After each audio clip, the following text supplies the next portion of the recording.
Well,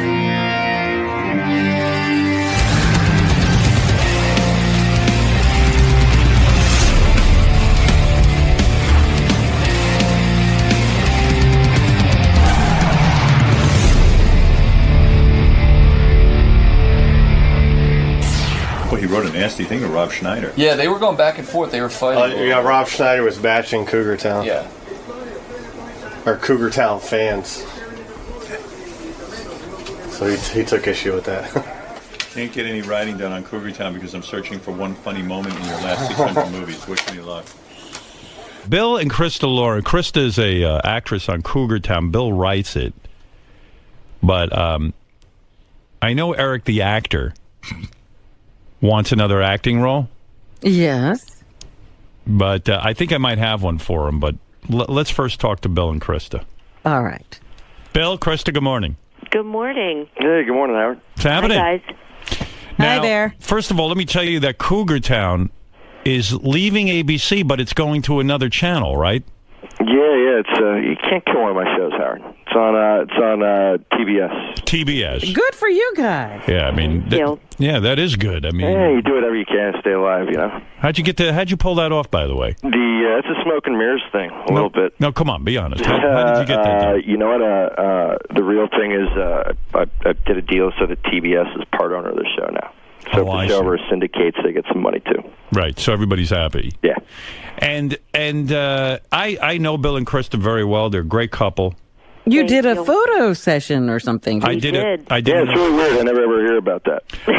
I did an erotic photo session with Christa, and it was very erotic. Yes. And she looked beautiful. And Thank you. You know, we're still fighting about that because one of the pictures is a gift for me. It's up in my bathroom, and my kids have officially reached an age that now when we come home, sometimes they are trying to find reasons with their friends to be in my bathroom. Yeah, Bill's favorite picture that I took of his wife has Christa's titty involved. Yeah. Oh. And Bill's nervous that the kids will see it.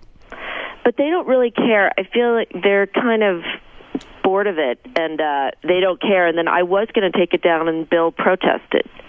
Yeah, I think the problem is that Bill's afraid, like, their friends will come over and see it. Right. And then that gets weird. But I think it's a beautiful picture, and what's the big deal with titty? Anyway. It's art, right? It's art. It's my art. I think you get elected president on that platform. Just what's the big deal with titties? What is the big deal with titties? What's but titties also got? because I have one at the beach, the one that's on my Twitter page, which you don't see anything. And Bill said, I feel like there's one in the bathroom, and that one, even though you don't see anything, it still looks like you don't have a top on. Yeah, like with Christa, you know, I started taking some pictures of her, and within 2 seconds I had her in lingerie, and then I had her naked. Boy, you work fast. I do. Our first date. It's awesome. Yeah, right. Yeah, I got more off of my first date with Christa than Bill did. Yeah. Phenomenal. But, you know, hey, listen, she's a beautiful woman, and she needed to be photographed, and who better to do it than me? Thank you. I'm a photography expert. But the exciting part is when I had Bill and Christa over my house, in the middle of, naked photograph stuff, Yeah. I said, you know, what about Eric the actor? And the conversation got even stranger because Bill and Christa were open to it because they're fans of the show. Uh-huh. But they were also kind of like, well, maybe Ronnie the limo driver would be better. Oh. So they're... Well, it's turned into a family. Let's be honest, because you guys are nice enough to call and to mention the show, and last year. And by the way, you have a very powerful fan base. You know, since I get my Twitter is basically reading different responses from Ronnie Mund's fan network about how he has to be on television. But your Twitter appears to also be in fights with Rob Schneider. Yeah. What happened there? I mean, listen to this tweet that Bill put out about Rob Schneider, and I like Rob. Can't get any writing done on Cougar Town today because I'm searching for one funny moment in your last 600 movies. Wish me luck. But did you read what he said first? No, I don't. No, look, you don't have to defend me. Look, I rarely attack people personally on Twitter. And, you know, the weird thing about Twitter is it's like a bunch of people telling on each other. And I guess he was watching baseball playoffs and thought there were too many Cougar Town commercials. Right. So he started tweeting about what a shitty show it was. Having never seen it. Yeah. And just being a dick a little bit. And so I decided to say that in return. And then and I'm still not good enough at Twitter that you don't realize that then the next 24 hours of your life is every fan of his hassling you and every fan of yours hassling him. Yeah, it's a Twitter war. Yeah, but you have to like Deuce Bigelow, and you have to like that one where he goes to jail and he Big Stan. Big Ron. Yeah. Big Stan. I like them because they're so different. Yeah, right. So you're in an actual Twitter war. No, I use a really decent guy.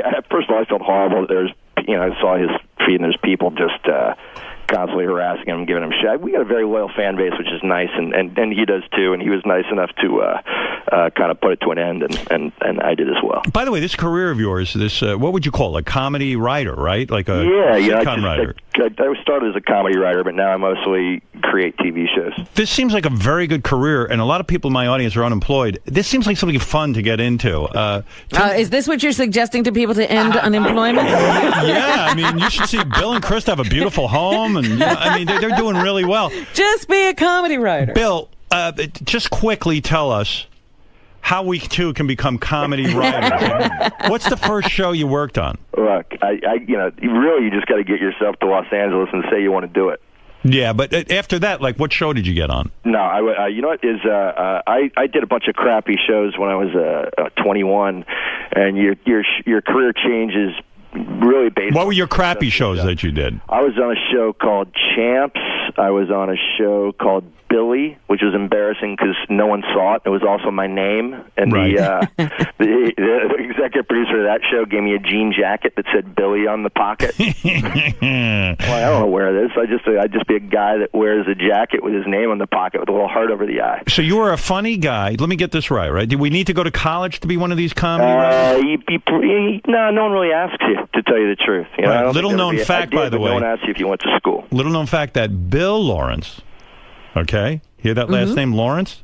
Yes. Sarah Lawrence, you ever hear that college? Yes.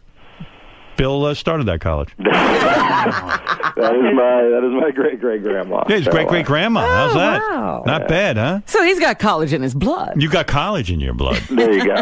No, but in all seriousness, so what you have to do is get on a couple of shitty shows first. You come out here, you wait tables, and you write as much as you possibly can, and then if you're lucky at all, you get an agent to you probably had to grab an agent too. But what was your first big show? Spin City? No, my first big show was I was a staff writer on it. I got hired on the first year of that show, Friends, and on Friends, and because of that, the same people that wouldn't even give me jobs 6 months before were suddenly like, "Hey, we've always been huge fans of you, even though we would never talk to you before." Oh, that's it. That's how Hollywood works, and I got lucky because of that, and then got to create my own show, and I created Spin City and Scrubs, and now Cougar Town. Is that how you guys met? Like through Courtney or something? No, we met. I created Spin City, and Christa was on Drew. And so we always had to be at the same type of ABC TV events and stuff. And how long did it take you to get into your wife's pants? It was horrible, man. She was really the first woman that I was ever friends with before I dated, because she was. How long did it take you before you were actually having intercourse with her? A year. Wow. Because when I met her, she was dating. I met her on a day that I had heard her on your show that morning with Drew. And who was she dating? She was dating a tiny actor. Who? Who were you dating at the time? That guy, Danny DeVito, from Danny DeVito, from who played Miles Silverberg on Murphy Brown. Yeah, he used to ride around. Oh, he would ride around like on Krista's shoulders. Oh, so Krista, you were fucking that guy. And I was in a relationship. I said I can't.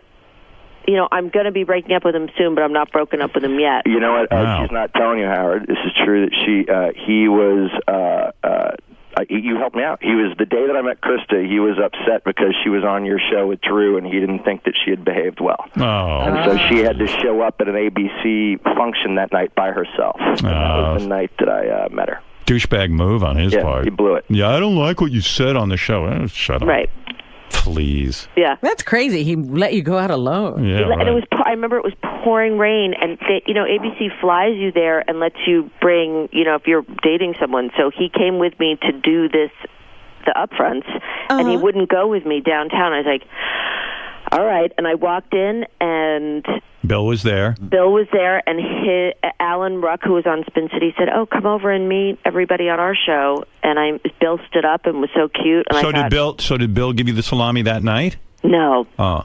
But I flirted with him. No, she did, man. I worked this for like 6 months, and she was still in L.A., and I was in New York.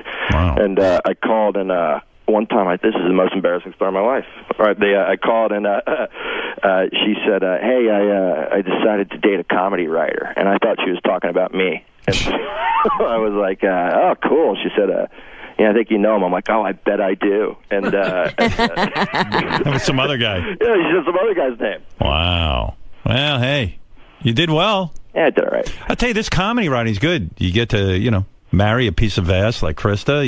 You get paid big money. Yeah. It's a good career for a lot of these guys in my audience who are currently unemployed. And you see these sitcoms, you can do it.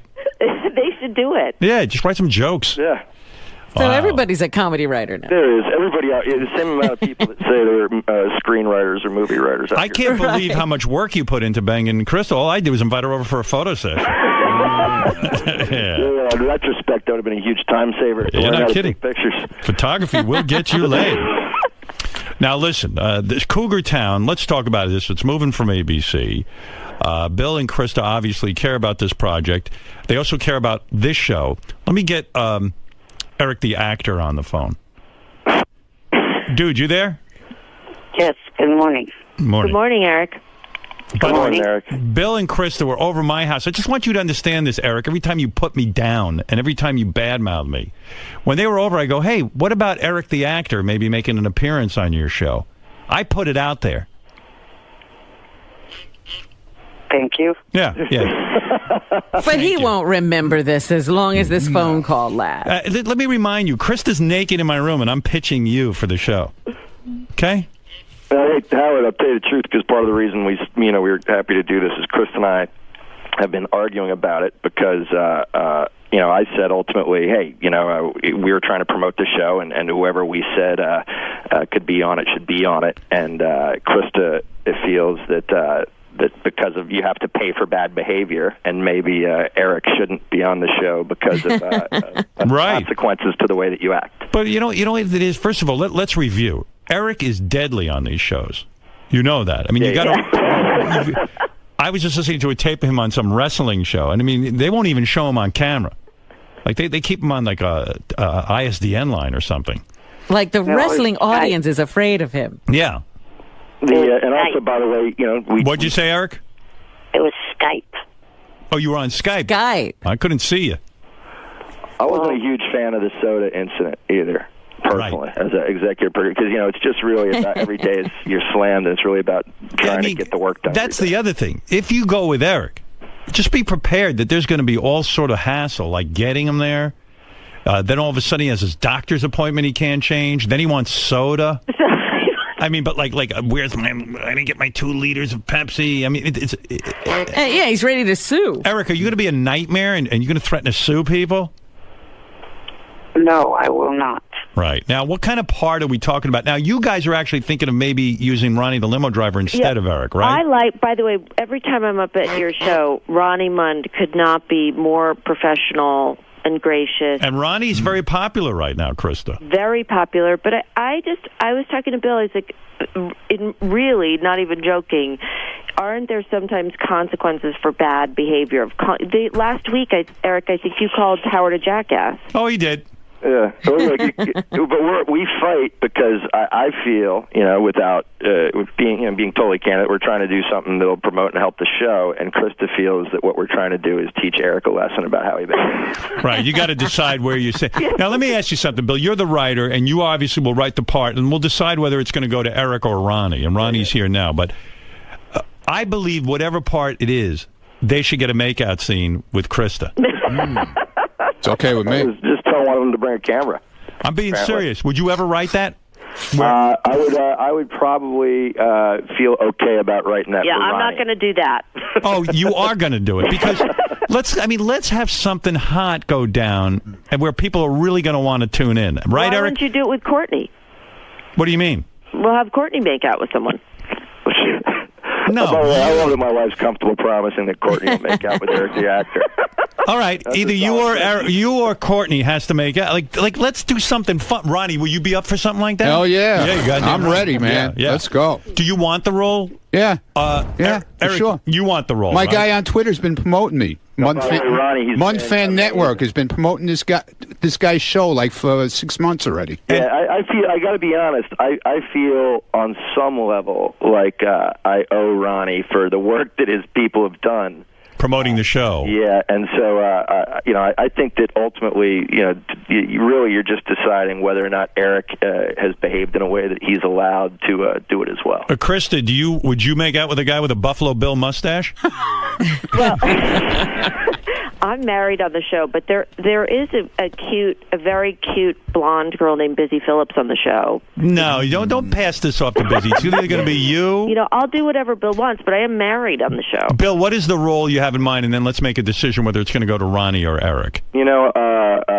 Not knowing, let's be honest. I don't think that given a week I could think of a role that they could both play. You don't have something in mind? No, meaning that... depends on who gets the job. Yeah, exactly. All right. Now, you feel either guy can be written into the show, and I'm begging you, make it some sort of romantic thing. Either with I will make it something other than just a person that says, one line that you fly by. I'll make it something titillating. Could it be something outrageous like where Ronnie and Eric are a gay couple on the show and we put them both on? Ooh. I think I'm not making out with Eric. Yeah.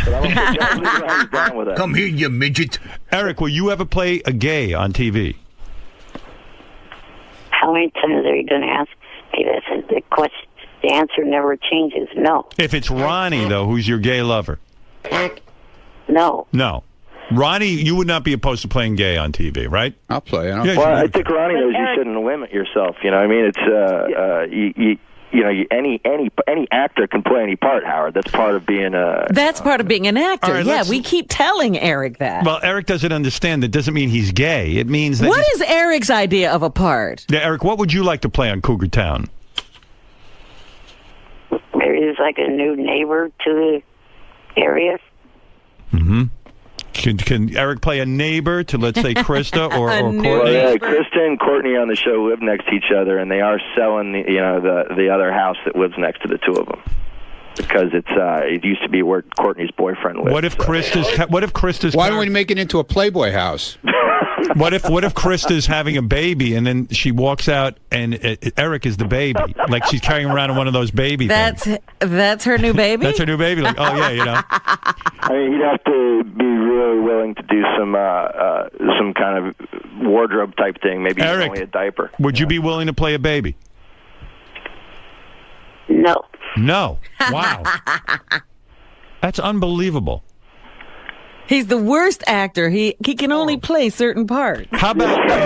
I know. I mean, Ronnie will play whatever you want him to. Yeah, you want to be a baby? Yeah. What the hell? What do you care? Baby with a big Buffalo Bill mustache. Yeah, exactly. As long as I get to make out with somebody. Can I say something actually honest? Even though we're having fun with this, I mean, Ronnie as a performer is, he's not closing any doors. He's keeping literally every option open. Right. Yeah. I've never met an actor that has worked less, that has more very specific demands.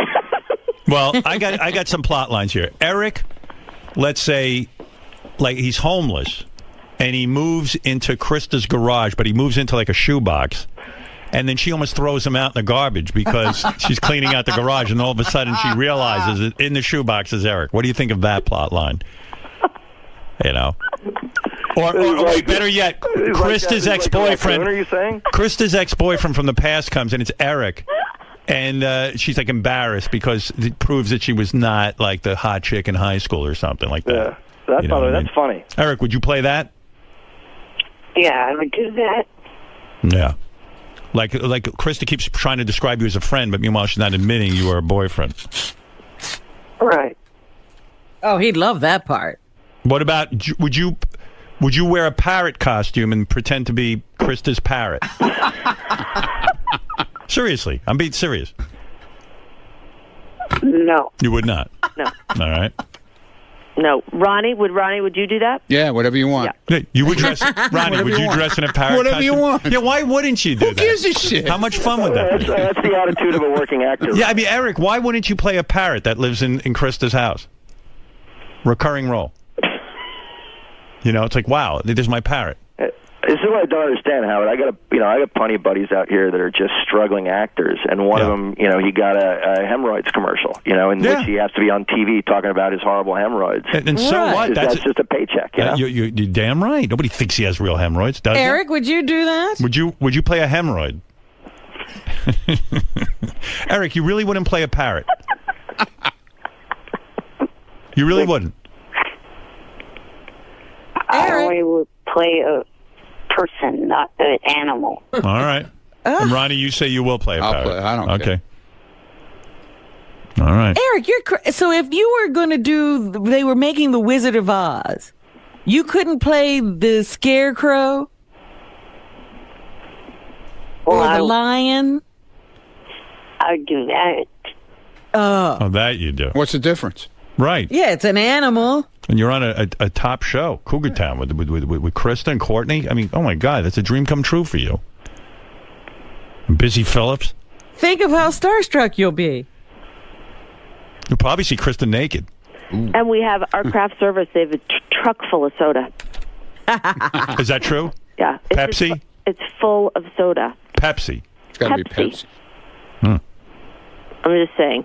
How about Eric's actually there and a real cougar comes to Cougar Town and eats Eric? Easy. Bill, do you think you have said, you've gone on record saying you feel the name of the show hurt the show? Yeah. Really? Why? Cougar Town? That's a good name. You know what is the way network TV works nowadays is you need kind of a hook a little bit to sell it. Sure. I thought it was a funny hook to sell the show, and then we kind of ditched the whole idea of Courtney chasing having sex with younger guys after about 3 episodes. Right, yeah, so it really didn't reflect the show. Yeah, How but about in Christa? retrospect, I probably couldn't get a show on TV called, People Drink Wine, or... Hey, Eric, would you play a part where you're a friend of Krista's and you have, you want to be breastfed by Christa? Would you play a guy who's into, baby stuff and wants to be breastfed by Christa? I'd have to think about that. Mm-hmm. Oh, you're so stupid. I'm there, man. Get me on the plane. You'll play a guy. Oh, yeah. No problem.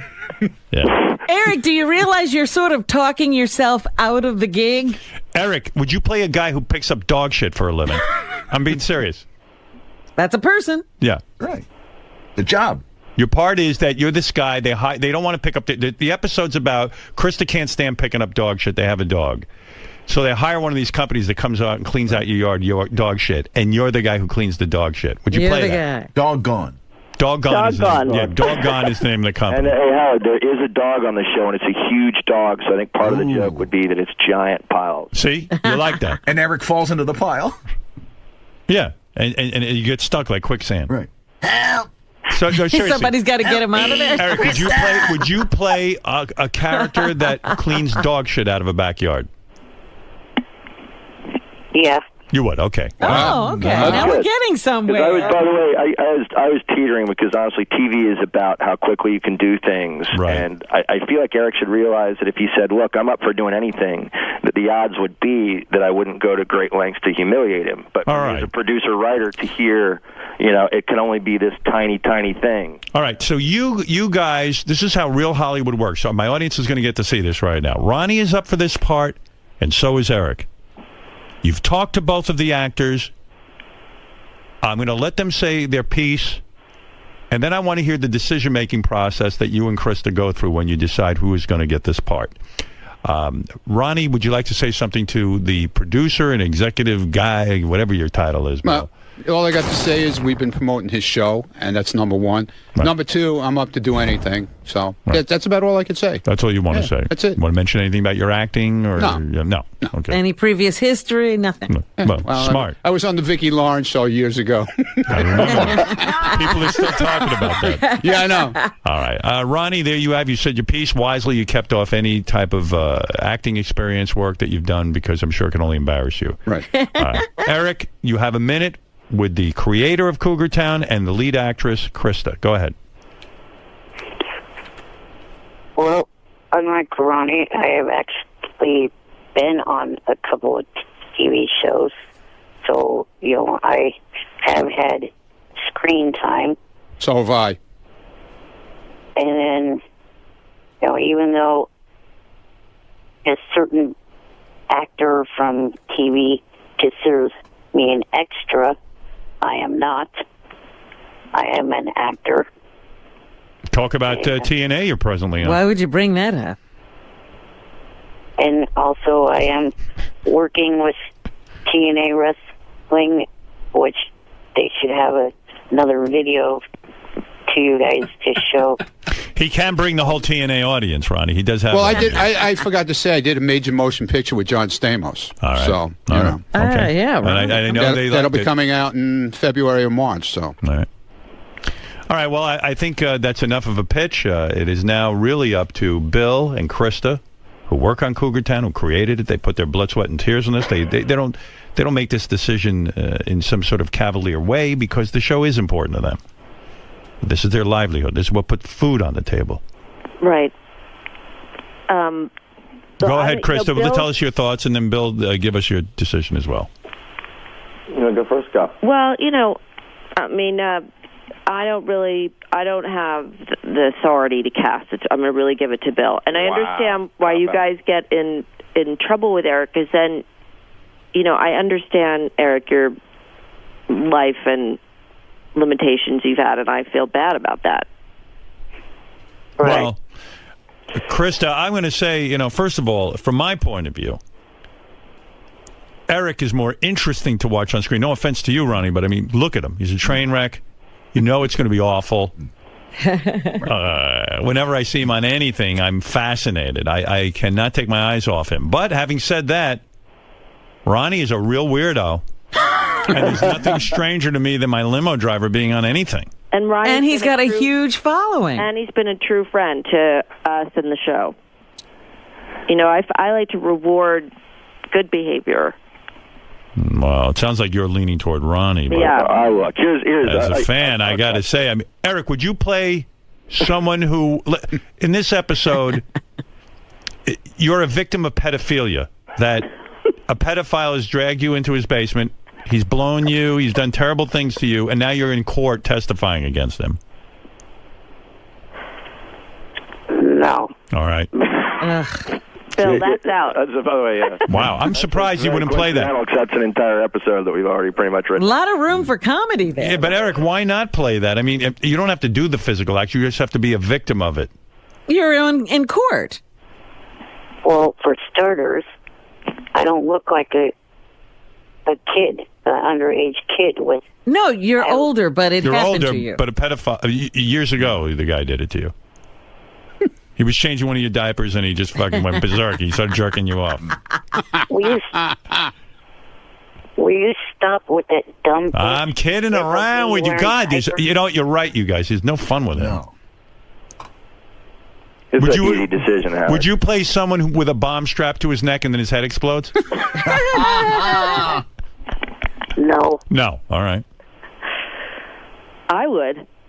Yeah, so would I. What's the big deal? Well, Eric has played that. It's a paycheck, like he said. He doesn't repeat himself. Look, we always talk about when we talk about actors and actresses, you can divide them truly into two camps, which is the people that are easy to work with and people that get in their own way. Gee, I know where this was going. Eric, one last chance. Would you play a talking fire hydrant? No. No, I can't believe this guy. What if the talking fire hydrant fucks Christa's character? She's hot. No. Oh, my God. Ronnie, would you play a I'm there, man. What is the objection? That's like if I was. You would fuck Christa while wearing a fire hydrant costume. Yeah, why not? That's like if I was picking up the dog shit, she'd be in a bikini by Ronnie, the let me ask you pool. something. You know what I'm saying? Yeah, right. Would you play the actual dog shit if they asked you? Yeah, whatever they want, man. Right. Let me hear what a talking fire hydrant sounds like right now. Go ahead, Ronnie. Hi, Christa. How are you, baby? Ronnie, you don't even have to do it because my vote's for you. All right, thank you. Look, here's the Howard, you want the end decision? Let me try one last time, Bill, before you do that. Eric, I'm giving you one last chance. I got one thing that we actually wrote in at one point, Howard. All right. Which is that dog is big enough for someone to ride it around. Ooh. Eric, would you ride a dog? Come on. Yeah. Yeah, okay. Oh, okay. Nice. Would you play a former Nazi who was responsible for killing the most amount of Jews during World War II? No. No. Gee, I would grab that role. Why not? What's the big deal? It's a part. It's not like it's not like he's killing the Jews. Hitler was a great guy. All right, you've heard everything now. Bill, just give me the decision. Yeah. All right, look, you got to add two things. One, not only is Ronnie been incredibly gracious to us and helping to promote the show, but he's also built his own name up with the block parties, to a celebrity level. And by the way, do you know David Letterman's limo driver is starting his own block party? Any day now, we're going to see it. They're all going to be in Fairfield County, Connecticut. All right. So look, here's the deal. This is going bad for you, Eric. Eric, quick, one last chance. Would you play an angry, ungrateful midget that looks like a plucked chicken? Howard, I'm going to give Eric an escape route, okay? Which is Ronnie's got it. Wow. I listen to Christa all the time, and she feels that Eric isn't grateful enough. Right. And I will allow you, because the show is already picked up for this year and next year. I will allow you, if Eric behaves well enough for, say, a 6-month period or something that you decide to bestow upon him a part. All right, so Ronnie has won the first part, and if Eric is really on good behavior, you're going to write him a part. Yeah, but he has to earn it. He has to earn Eric's on probation. Well, that's real. Eric, did you hear that? You're on probation. I heard. You better be nice to me. Sounds like he's crying. Well, is he all right? No, I'm not. He lost out on a part. Well, you talked yourself out of a part. It sounds like he's really upset. Are you upset? Not really. Wow.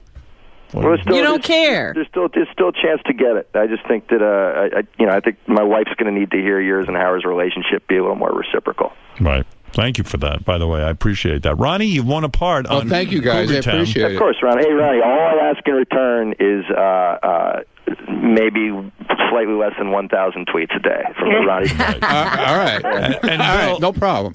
Please keep us abreast of this development and let us know what Ronnie's part is evolving into, okay? Sure, and Ronnie, we'll give you a call this week and find out what your schedule is and stuff. Sounds good. And make it so Ronnie fucks Courtney Cox. Hot chicks. Yeah, I was going to say hot chicks. Yeah, like he wants to do something to her. All right, and have extra makeup on the set to cover up Ronnie's bad tattoos. All right? No, we're on it. All right, thank you. All right, the show is called Cougar Town. It features the work of Bill Lawrence and his beautiful wife, Krista Miller Lawrence. Thanks, Howard. Yes, and you two go back to doing whatever it is you do. Eric, I'm sorry you didn't win the part. Ronnie, Eric talked himself out of a part. He did. I don't even know if he realizes that. When you're an actor, whatever they tell you you're going to do, you say, yes, sir. That's the best way to get a part. That's a good lesson for any of my fans who are thinking going into this career. Christa, have you ever turned anything down? No. You do what they tell you to do. Well, at least you say, okay, you tell your agents, I'll do anything, ever, anything, and then you once it's offered to you, then you can think about it. And you're not going to do a trick, Bill, where like Ronnie plays a corpse or something. It's like no. He's going to have lines, speaking and everything. Oh God, I got to see that. Talking to the principals. All right, very good. All right, thank you. You bet. Bye, Eric. All right, there you go. Ronnie, way to go. I thought he wanted to be on TV, but Eric talked himself out of every part. Pretty cool. First the movies, now TV. Now TV. What is that, Eric? Eric's shitty actor. All right.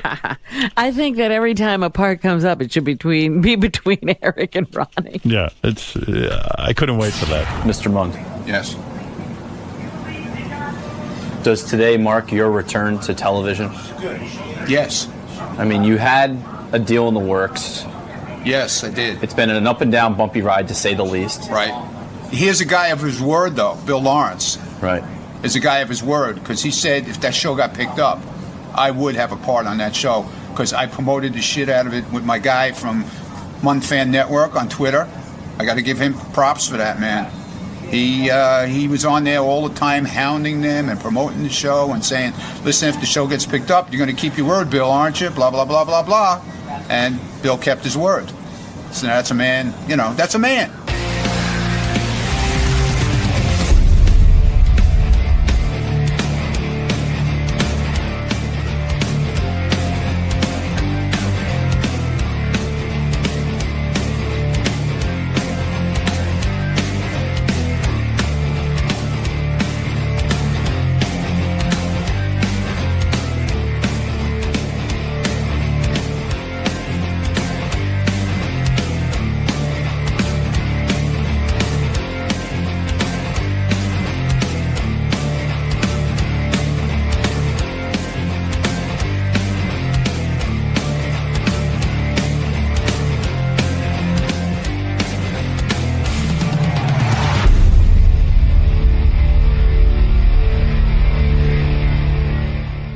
Cool, man. All right, well, thanks for stopping by, and good luck.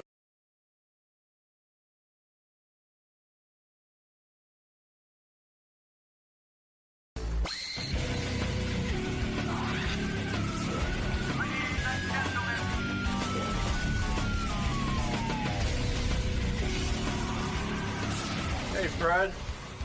How you doing? How you doing? Good.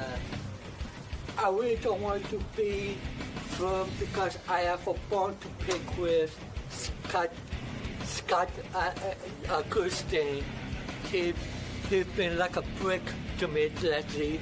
So unless if I sign a release, I really don't want to be on camera. Why not? You won't talk to me? No, not because you. I have a bone to pick with Scott. Scott Goodstein? Yeah. Yeah, so... This All right. Yeah, this one. Okay, So Kurt Angle's coming in today. He's a wrestler. He's a big deal. Elephant Boy. You got to worry about these wrestlers now. Wrestlers are just dying. I know. Well, do you know the part in the movie The Wrestler where he gets staple gunned? Yeah. You know the kid who's my bodyguard I showed you a picture of? Yeah. The kid who Yeah, I came know. home when he was 17 and his parents were gone? He does that shit. He Kurt Angle? wrestles. No, not Kurt. This kid wrestles in amateur wrestling matches around Jersey. Almost the exact scene in the movie The Wrestler. And he staples himself? He's been in staple gun matches. Oh, jeez. Wow. I mean, like, there's no phoniness. They staple gun Right. each other. Right. Hey, what's your problem with that? I don't know. I guess Why don't you grow up and accept reality, man? That's making a living.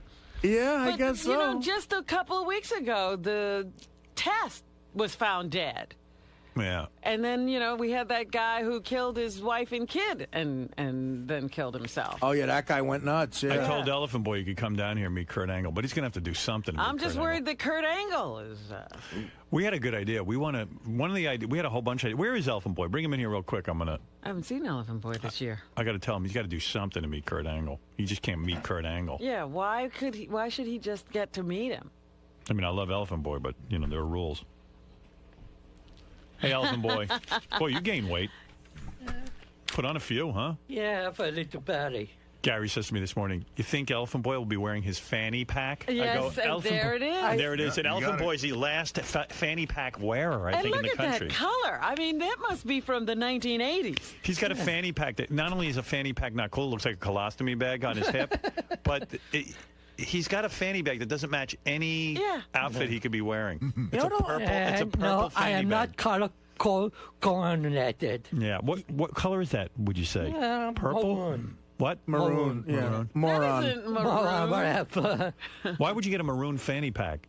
Yeah, it was on set. That's why I say have enough pockets for me and don't lose stuff. Why don't you get like a knapsack or a cool thing, like a bag, like I got? I have a knapsack I usually take to walk with me, but this is like with my small stuff. Yeah, what do you got? What do you got? What is so important that you got in your fanny pack? I got my radio, my cell phone, my cards. Credit cards. Yeah, but can I ask you something? Yeah. Why not? You see, like I got like a case, like I carry around a bag. Yeah. Because like that fanny, I'm just saying that fanny pack attached to your belt. Well, maybe next time instead of I take my knapsack, I do have one. No, because that's a lot cooler. I'm just. Well, he's always wearing that fanny pack.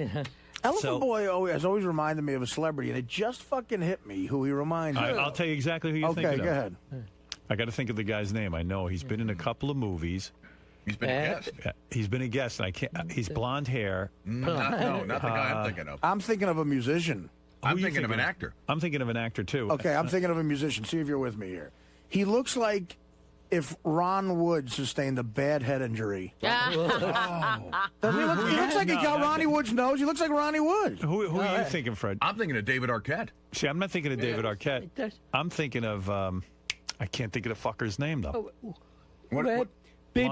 People in the past told me I look like Emilio Estevez back when I was younger. Emilio Estevez? Yeah. Yeah, you don't look like Emilio Estevez. Okay, that's what people told me. Anyway, Kurt Angle's coming in. Elephant Boy's a big wrestling fan. There was a couple of ideas. He's still into wrestling. Yeah, he's still into it. Well, you still gay or are you straight now? I'm straight now. Yeah, you see, someone said to me, do you think Elephant Boy's gay, but he's just being straight? I go, Elephant Boy did so many gay things that he's gay. He's a gay man who's trying. Faggot!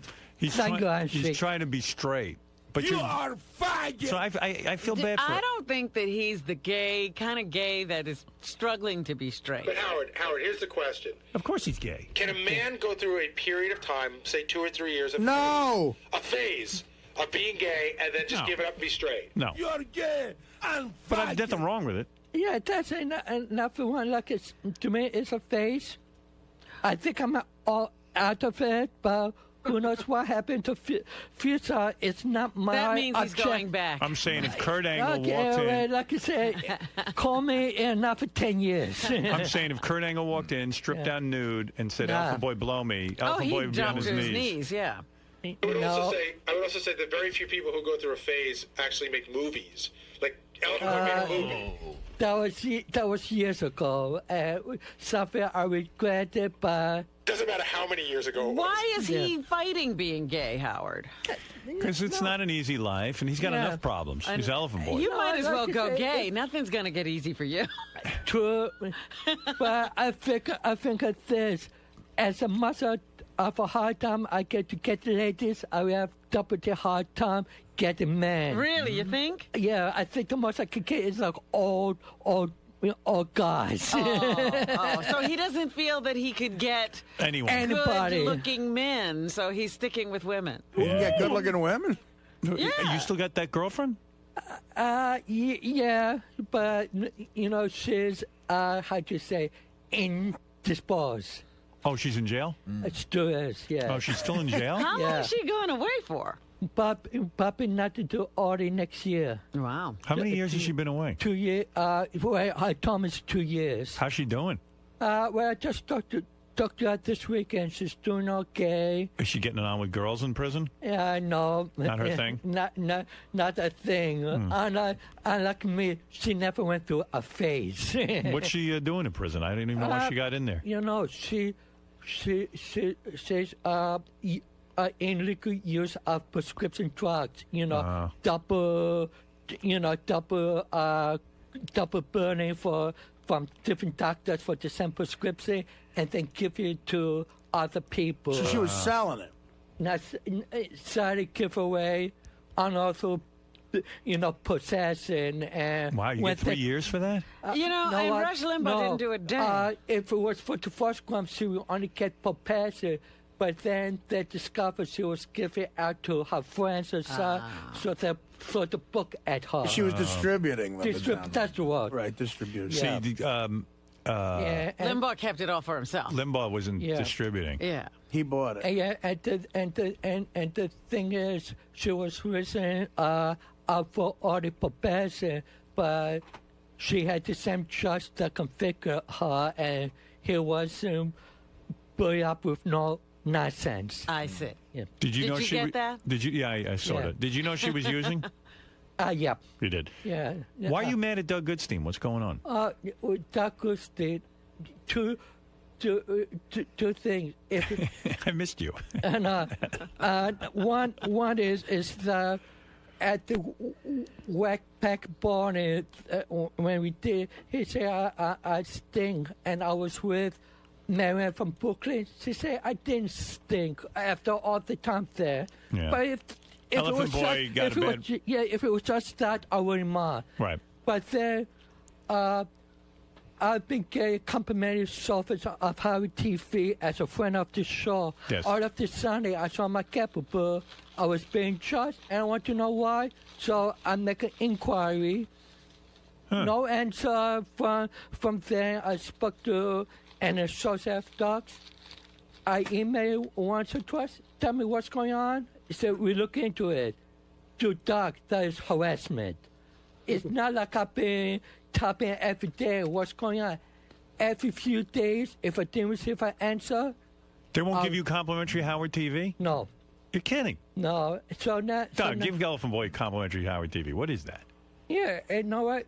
If it just said because of the state of business, no. Give him an nobody's answer. getting- Doug, yeah. why didn't you give Elephant Boy an answer? What are you doing? I did give him an answer. No, What'd you But say? he doesn't. He's like Jeff the drunk. He doesn't take no for an answer. You're hearing No, his side of the story. I never got it because I sent copies of my emails Doc sent to me to Shirley, and no way the only answer I got is said we are looking into it. Right. And after a couple Did you of look days, into it? I looked into it. And what It's happened? not like you just hit a button. There's more. There's a lot of layers involved, and there's a lot of red tape involved. Like I know that. And I actually stopped looking into it after he became such a pain in the ass. Well, I'm why? not gonna Because I never bend over received an backwards for answer. him when Why? he's just he calls like Jeff the drunk. He goes around the office and calls people. Because he I emails have- people. He wants an calls answer. again. That's why I gave him an answer. I said we're looking into it. You Relax. I'll show you the Do email. you see how good Howard TV is? This guy's ready to have a mental Look breakdown. at, He can't get it. yeah, he's calling. I you said should the be- first time you should be I complimented. look into it. I'll get it for you. It's like Relax. heroin. No, Sit and wait. But he doesn't take that. And sit wait, like after a week or so, you say if you got business, if you need an answer, and you say you look into it, if nothing going on. But Doug, and how long should it be resolved? I mean, That's Elephant Boy, it. you know, Give how me- long does he have to I wait? mean, how really long- did look into it. Yeah. And Okay, I if that's- stopped. Get him Howard TV. No, I will. I'll look into it. Yeah, and don't I look apologize. into it, just he get it for him. He didn't stink at Bowling Beauties. He actually reeked. Oh, really? Yeah, it wasn't a stink. It was beyond stink. It well, was. Marianne from Always that Brooklyn before. didn't smell it. Well, then her nose must have been clogged. Were you the only one who smelled it? No, I could fill this room up with everyone that was in there. Yeah. Yeah, I wouldn't be surprised if it's I stink today. So it's Go smell nothing. him, I'll Doug. smell you. No, you smell good. See? Actually, well, He's doing the 3 sniff test. Okay. it's like a combination of BO and deodorant that's covering BO. I would never win, so I fought it. Well, you did admit to shitting yourself and then going to an event. I admit to that. Yeah, that's pretty Okay, gross. but that's Elephant not. Boy, I'll never understand because you seem like, you know, aside from your elephant affliction voice, you seem like a pretty normal guy. And then you go to an appearance with Gary and you got shit running down your legs, and like that took me by surprise. Like that was not in that's character. it. That took you by surprise. And I gotta tell you what else took me by surprise. I was put in a situation I'm on the. No, when in you shit, respect, I when you- should have just went away. But, Yeah, when you shit your But pants, that you go says home. something. It Yeah. says something when you just keep going. Yeah, well, I You have have to bad say- judgment. I second that's At the it. least. No, you really do because you're not retarded or anything. No, People but don't know that. I do make dumb mistakes. You do. Well, you're not in jail at least. Yeah, It says you're grotesque, is what it says. Yeah, I mean, Yeah. he shit his pants on the subway, and then he went to Gary's appearance and Yeah, like no. had shit down. Yeah. He had shorts on, and was like, she was shit running down his legs. Like if I was going to my friend's wedding and I was best man at the wedding, I would have to turn around. I'd make some calls, go, look, I shit myself and I got to go home first. You continue to go to a Gary appearance. A public appearance. And you know what? We should say it was Howard. It was outdoors at a car dealership. Like he wasn't missing a lot. Right. And then you wipe. Like I say, I haven't seen Gary in a long time, so I thought this go out, but Maybe there's more to those Gary appearances than I know. They're really great. He's just saying Gary is a nice guy. He's just saying he hadn't seen Gary in a long time. That's why he continued to go. He missed Gary. And Gary would be happy to see his shit-filled self.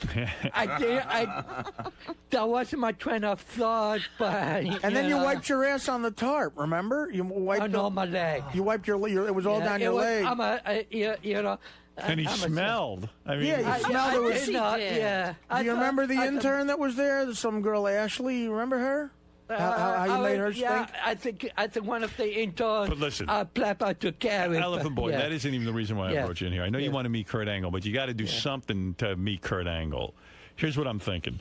The first thought was, and I don't even know that this makes sense, but we were going to sit Elephant Boy in here and tell Kurt Angle that Elephant Boy is a Make-A-Wish kid, and he got mouth-fucked by a gang when he was young. And now that's why he talks like that? Yeah, that's one thing. And then every time. But do you think Kurt Angle will really fall for that?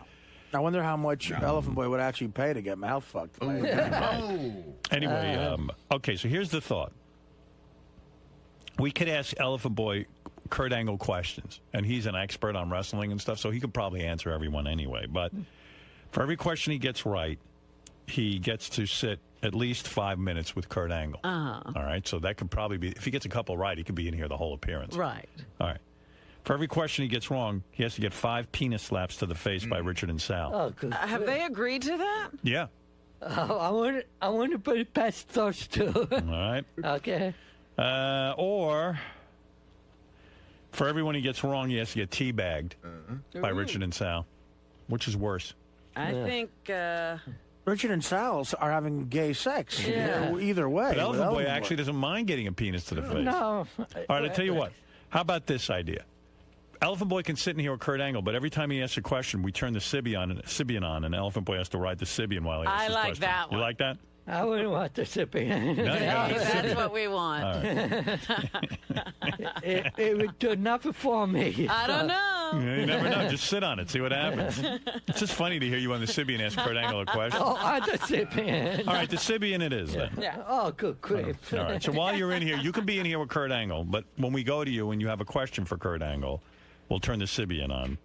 Oh, boy. You have to ask it on the Sybian. Right. I just hope you don't lose control of your bowel. I don't think that would happen. Right. But, this is your show. Right. You don't have to insert or anything. How old is Elephant Boy now? What do you think? I'm going to say 50. What do you think, Robin? Yeah, I was going to say around 45, 50. Yeah, well, my birthday is 1958, so I'm 50 and a quarter. Wow. 50? Yeah. 50's Elephant Boy, but he's always a boy. Elephant Boy. He's still a boy. You will never give me the moniker Elephant Man. So. No, that's not you. All right, Elephant Man. Go sit outside and wait for your Sybian ride with Kurt Angle. Right. I'm really looking forward to it. Okay, why do you love Kurt Angle so much, by the way? Why was this so important to you? All right. Well, it's not just Kurt Angle. I was invited like a couple months ago for Ric Flair, but he canceled out. So when I heard that Kurt Angle was going on the show, I asked her if to take up on my rank. Why do you love Kurt Angle? Oh, Kurt Angle is one of the top wrestling stars today. Right. Remember, Elephant Boy used to go to all the wrestling matches, and you were almost like in love with that one wrestler. Yeah, Mick Foley. Mick Foley. What happened to him? Cactus Jack. Him too. What were you? You had a mad crush on him. No, not crush, because he. Oh please! You were hanging around the locker room. He was making appearance in the New York area, and I know from his reputation of being extreme, hardcore, that whenever you see him... Hardcore. It's fake, right? You don't wrestle fake. It is. I'm not giving away nothing of the business, but whether it's fake or real... No, it's fake. Okay, I agree. Fake or real. I'm agree with you, but Mick Foley, Kurt Angle, gives 100% of himself. Right. Yeah, that's why I just like with a good actor, if you give me a good performance, I would be a fan of yours. What is the most attractive? Who is the most attractive wrestler of all time? The most handsome. Who is the most handsome? As a guy who's dabbled in cock and balls. No, I never look at wrestlers. Oh, bullshit. Because they would beat me up. Who's no. Who's the prettiest wrestler of all time? The sexiest, the one that you fantasize about. I don't fantasize. You're lying. I don't. Yes, you are. Like there's maybe a younger Shawn Michaels, but not in a it's this way. What about The Rock? Does The Rock? Does he make you hard? No, but it got good. If The Rock wanted to ass fuck you, would you let him? Nope. You've never been ass fucked? Nope. Liar. No. Are you saying you're a top? You're not a bottom? No. You've taken it in the ass once. Yeah, I did. But Elephant boy. No wonder he's shitting his pants. Fred went, please. Yeah. All right, let me ask you. All right. I'm going to give you. Why do you say these things and then have to recant and say, "Well, I did"? Because I have no memory of it. It's not like stuff. You don't remember getting ass fucked? You remember that? It's so long that I don't pay attention to it. I'd have that date marked. You know, you better stop paying attention. Yeah. I would have that date marked on my calendar. Like the Bastille Day. If The Rock said he wanted to ass fuck you, you wouldn't let him? I think so, because I know The Rock is not that top, so I can never. No, let's say The Rock is a top. We don't know it, but he is one. That's you may find out, but I would be shocked to find out that What about Hulk Hogan? Would you let him skull fuck you? In your mouth? I'll probably be dead. Would you like Hulk Hogan to fuck you in no, the mouth? That's it. You wouldn't want him to come in your mouth, Hulk Hogan? No. Most famous? I see them, and I don't see them. He's in lying, that way. by the way. I know. He won't I'm not admit. Let me ask you something. Because what do you prefer? Do you prefer oral to anal? What's your thing when you're with a man? I like all. You like it all, huh? No, all. No, oral. You like blowing dudes? And gay it. Yeah, he's gay. Okay, whatever. Whatever. I mean, what are you doing? I'm not just going with you. Why fight it, right, Elephant Boy? Why fight it? You've been fucked in the ass. You like blowing guys and getting blown by Who's the guy who guys. fucked you? Like, how did that work out? Was that one of those guys you found through an ad? I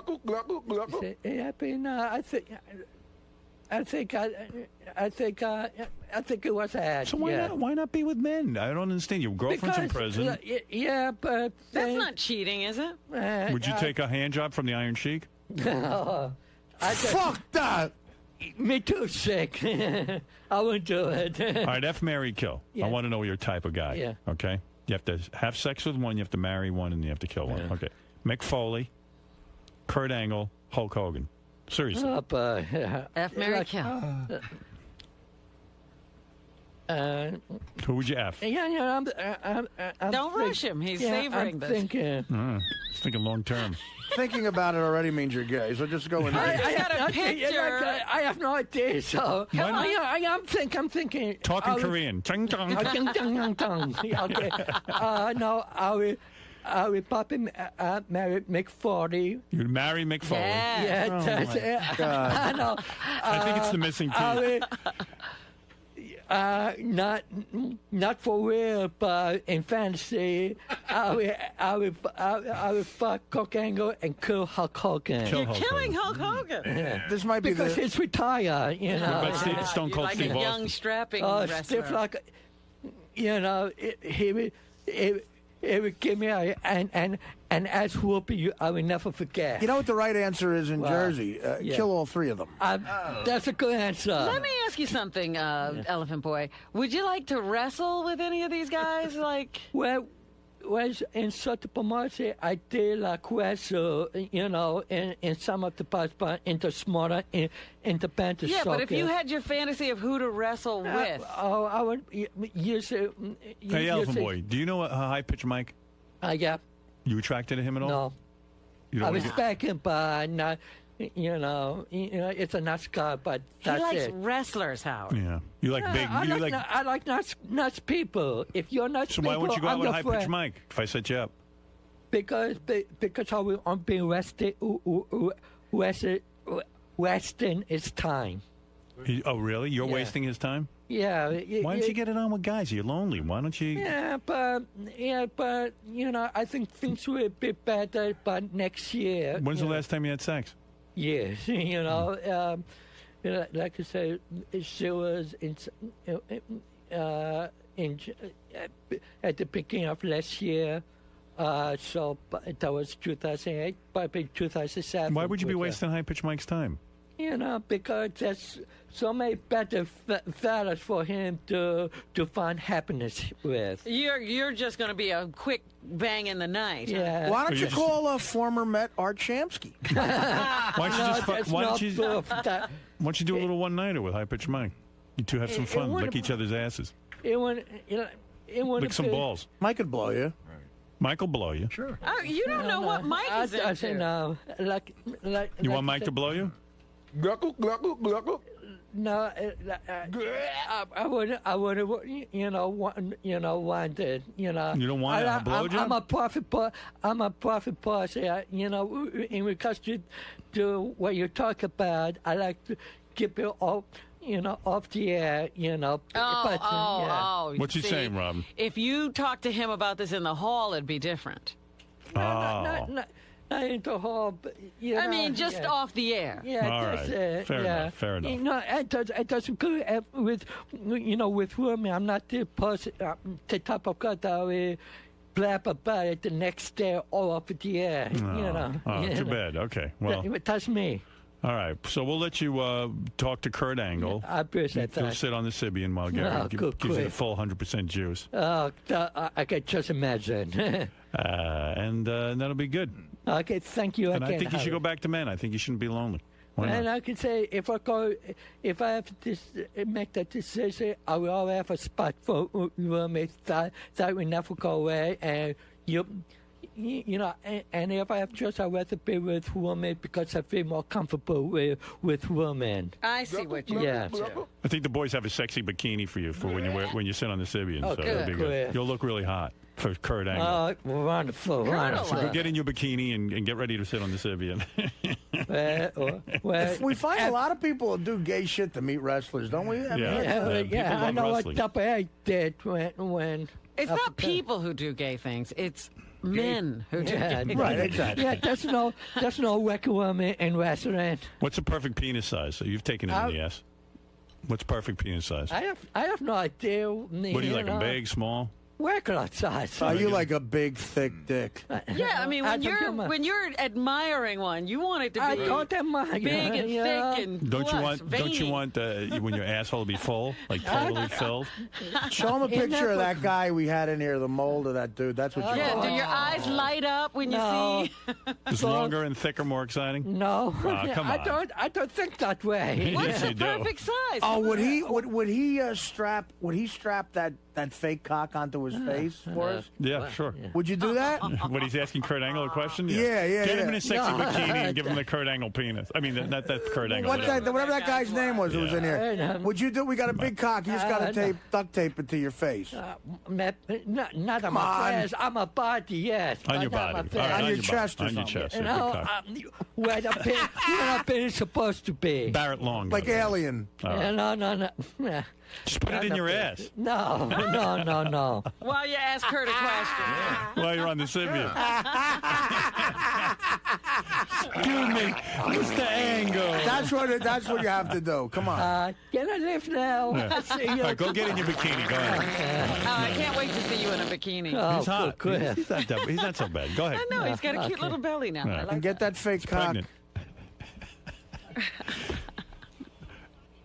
And take off that fanny pack. That is the sickest. It's the weirdest look ever, fanny pack. If you tried, it went away so long ago. He won't give it up. If you tried to find a shirt that ugly, do you think you could do it? No. There's no shirt that's uglier than Elephant Boy's shirt.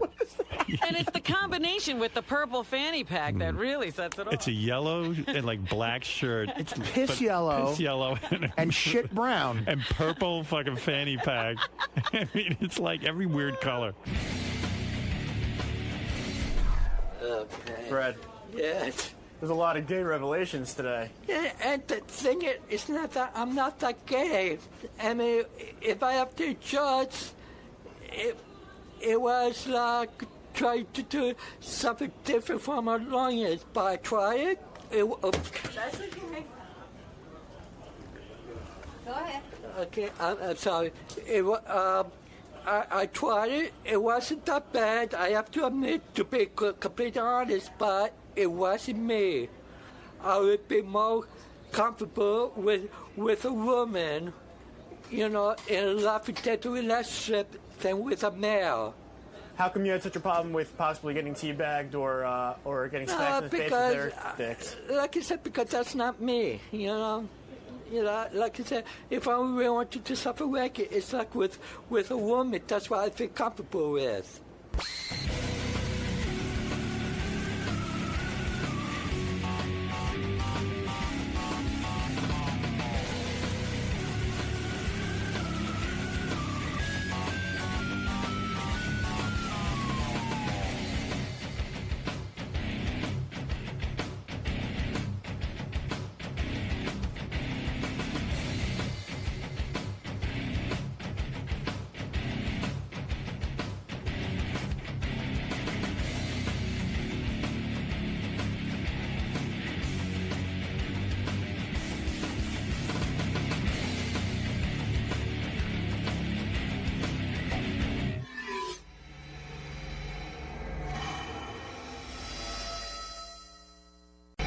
Show where we all sit around and sort of brainstorm ideas about guests that are coming on that week or just things that we can do. The clip you're about to see is the creative meeting that we had when we knew that Gary the Retard wanted to come in and celebrate his birthday, and everybody just started kicking around ideas that we could do with him. And I think you'll find it very interesting, and you'll see how stuff goes from the creative meeting and how it makes it to the air. I just want to talk about the Garypalooza thing that we're doing. So there's two things that we haven't addressed when we bring him into when we send him to the moon. So that's what the green room is going to look like. They're going to put down, like, that's the lawn or whatever. And this, originally it was going to be flat. They were going to lay him down like it's a coffin, but instead we're going to put it up on a hand truck, and we're going to put him in here, and he won't be able to see out of it. We were going to put a dome in it, but if we see, then he'll see where we're going. So we'll bring him in the room. So there's two questions. A, we're going to start in here. I'm going to put a wireless headset on, okay? And then we're going to say, Gary, get in the spaceship, and then we're going to wheel the hand truck into that room. So the spaceship, is it a box that he can get into? It's like a cylinder, like that. And so he'll get in that. So Sal and Richard are going to be the inventor of a new spaceship? We hadn't even thought of that. I'm just saying, we're going to get him from here. I'd say, okay, you're on your way to the moon. So when he gets in there, we have to, I don't know if he can get out of it by himself, and we have to have someone let him out. Well, he can let him out and just run. Or should have put somebody in there in a spacesuit? An alien suit. A Martian. Or should we just just open the door and run out? Yeah. I don't know if I put a Martian in it. That's what the moon looks like, and then... How can we mic him in that other room, too? Without we have wireless headset. Oh, there is? Okay. We have wireless headset, so we're What's it like? But we want him to be alone. I don't think he should interact with anyone. I think someone should just open the door and run out. Right. Okay. I'm bored.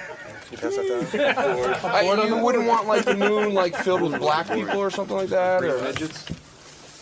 Like a planet of blacks or something like that he landed on? Or... The moon looks like home. Maybe we say, close your eyes. Maybe someone will come. Or put them in an oil drum and just ship them out to Harlem. Let them come out in Harlem. Because that's exactly what the moon looks like. You say just keep them in there, and do you want to have a person? I don't know. I just ask him what the moon's like, and you want to tell him he's stuck there? His spaceship broke. See what he does. Hold on, Gary. Yeah, don't. Gary, there's not much oxygen left. He's got to fix his spaceship, maybe. Like Gary, you got to fix it. Gary, listen. Also, there's been a problem. I know you're on the moon, and we'll see how long he stays on the moon. We should make him on the moon. We should make him hook up a stereo again. Remember, he could hook up a stereo. Do you want him in a suit or just his regular clothes? Does it matter to you? I think if he wore a spacesuit, that'd look funny. I think it would be funny headgear, but I don't want to because I don't want to fuck with the sound. Yeah, but just a silver suit would look funny on him. Silver suit. We have one that I wore to a Star Trek convention. You get the one that my son wears for Halloween. It's got Velcro in the back. You just slip it on. Oh yeah, that's what I wore to the Star Trek convention. We have one. Gary, congratulations. No, I gave it back to you guys. Will, do you want to go to the rocket ships powered by him going, wee? I'll get there. Yeah. Yeah, right. He should have to do something to power his rocket ship, or to protect himself. Maybe we should have tools laying in there too, like a hammer, and see what he does to What his about tubes. pedals? What is his mission on the moon? Like, what are we going to do? Like, take pictures? Maybe he has to discover gold or something. Maybe we hide something. We should hide something. You know what? See if you can find what? Green cheese. They say there's green cheese. And you just have like a little piece of green cheese hidden somewhere in the. Gary, we want to see how your semen reacts to the Earth, moon's atmosphere. You see if you jerk off if your semen stays. Sample immediately. Yeah, he's got to bring back like a pound of cheese or something from the moon. And I think you should get stuck on the moon just to hang tight. You know, to breathe very shallow, so everything goes there. Stuck on the moon. You want to put the Howard Fist on the moon? Put the flag? Oh, that's good. Plant the flag. And ask him if he finds any cheese. Maybe you should put a couple of things in there. You know what? You should. Do you find a Playboy magazine? Did you put a square block? You should also, Howard. We Is should there any get. porn on the moon? We should get an American flag that they can put down or something. But you should say to him, Gary, it's the first retard on the moon. Everyone's waiting to hear what do you have to say. Like you should have a statement. Yeah, right. The first retard on the moon? Yeah, One retarded step for mankind. Are you guys having President Bush come in at all? Because what if President Bush comes in and says, we need Gary to go to the moon? I want the first retarded astronaut. That'd be great. Yeah. Hi, I'm President Bush. The first retarded president. Or President Would you be Lincoln. willing to do this for your country? Maybe President Lincoln. And when you get up there, we want you to say one small step for retarded mankind, one giant leap. Let me get this monkey out of the spaceship. You get in, Gary. I like Richard. You just make him any president. Have George Washington come and take over. All right, that's good. Yeah, who do you have a president coming in? Abe Lincoln. Oh, so Abe Lincoln. We had him come in last year, and he believed it. So President Lincoln wants him to go to the moon. Lincoln? President Lincoln wants to congratulate. All right. So while we're on this, might as well just go over these names. Wait, President Lincoln wants to tell you something. Gary, we're looking for a retarded astronaut. 4 stars. All right, so who are the guys? Who's coming in? So, you like the idea of like a retarded fairy? You can make him. What do you guys think? You guys did it the last time. It was great. Who would you like to be? He believed everyone that came in. I know. Yeah. Well, somebody said to have another Gary the retard in here. Well, that was a mask. Yeah, but he wouldn't believe a mask. I don't think. Let's let Will go over what we have already. But what do you have so far? So we had.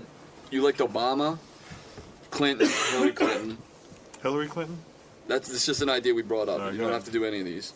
The doctor who delivered Gary to apologize for dropping him on his head. All right, that's the first one I like. You like that? Yeah, like one of you guys come in as a doctor. You delivered Gary, and you're really sorry because you dropped him on his head when he was born, and that's what made him retarded. I thought you wanted it to be, Howard, you also said God apologizing to him. No, we turned that down. Wait, do you want the doctor to say they think he has an operation to make him stop being retarded? And would he consent to doing it? It's experimental, or I don't know. What's your agenda? The operations, they drop him again? Yeah. The great thing is, but Gary, if this operation is a success, you can no longer be Gary the retard. You'll just be Gary. Because remember last time he was upset about that. Oh, so you won't be able to go on Howard? It's kind of right. I'll just say we can make you very smart, but you can't be Gary the retard anymore. Then bet on whether he wants the We'll operation. send him to the moon tell him there's a cure on the moon, and we have like some liquid potion he has to drink or find. Oh, they say there's a cure on the moon for being retarded. It's called semen. So we give it. So he finds it. It says, "Eat this. Let's just make a piece of cheese or a cookie or yeah." He eats it. We go, "How do you feel?" I'm not retarded. Hey, or if he goes to the moon, he's not retarded. If he comes back to Earth, he's retarded again. This would He's got to live on the moon. They say on the moon, everyone gets smarter and lighter. Right. We'll give him a quiz on the no moon. gravity. There's no gravity. We'll say, 2 + 2 is 9, Gary.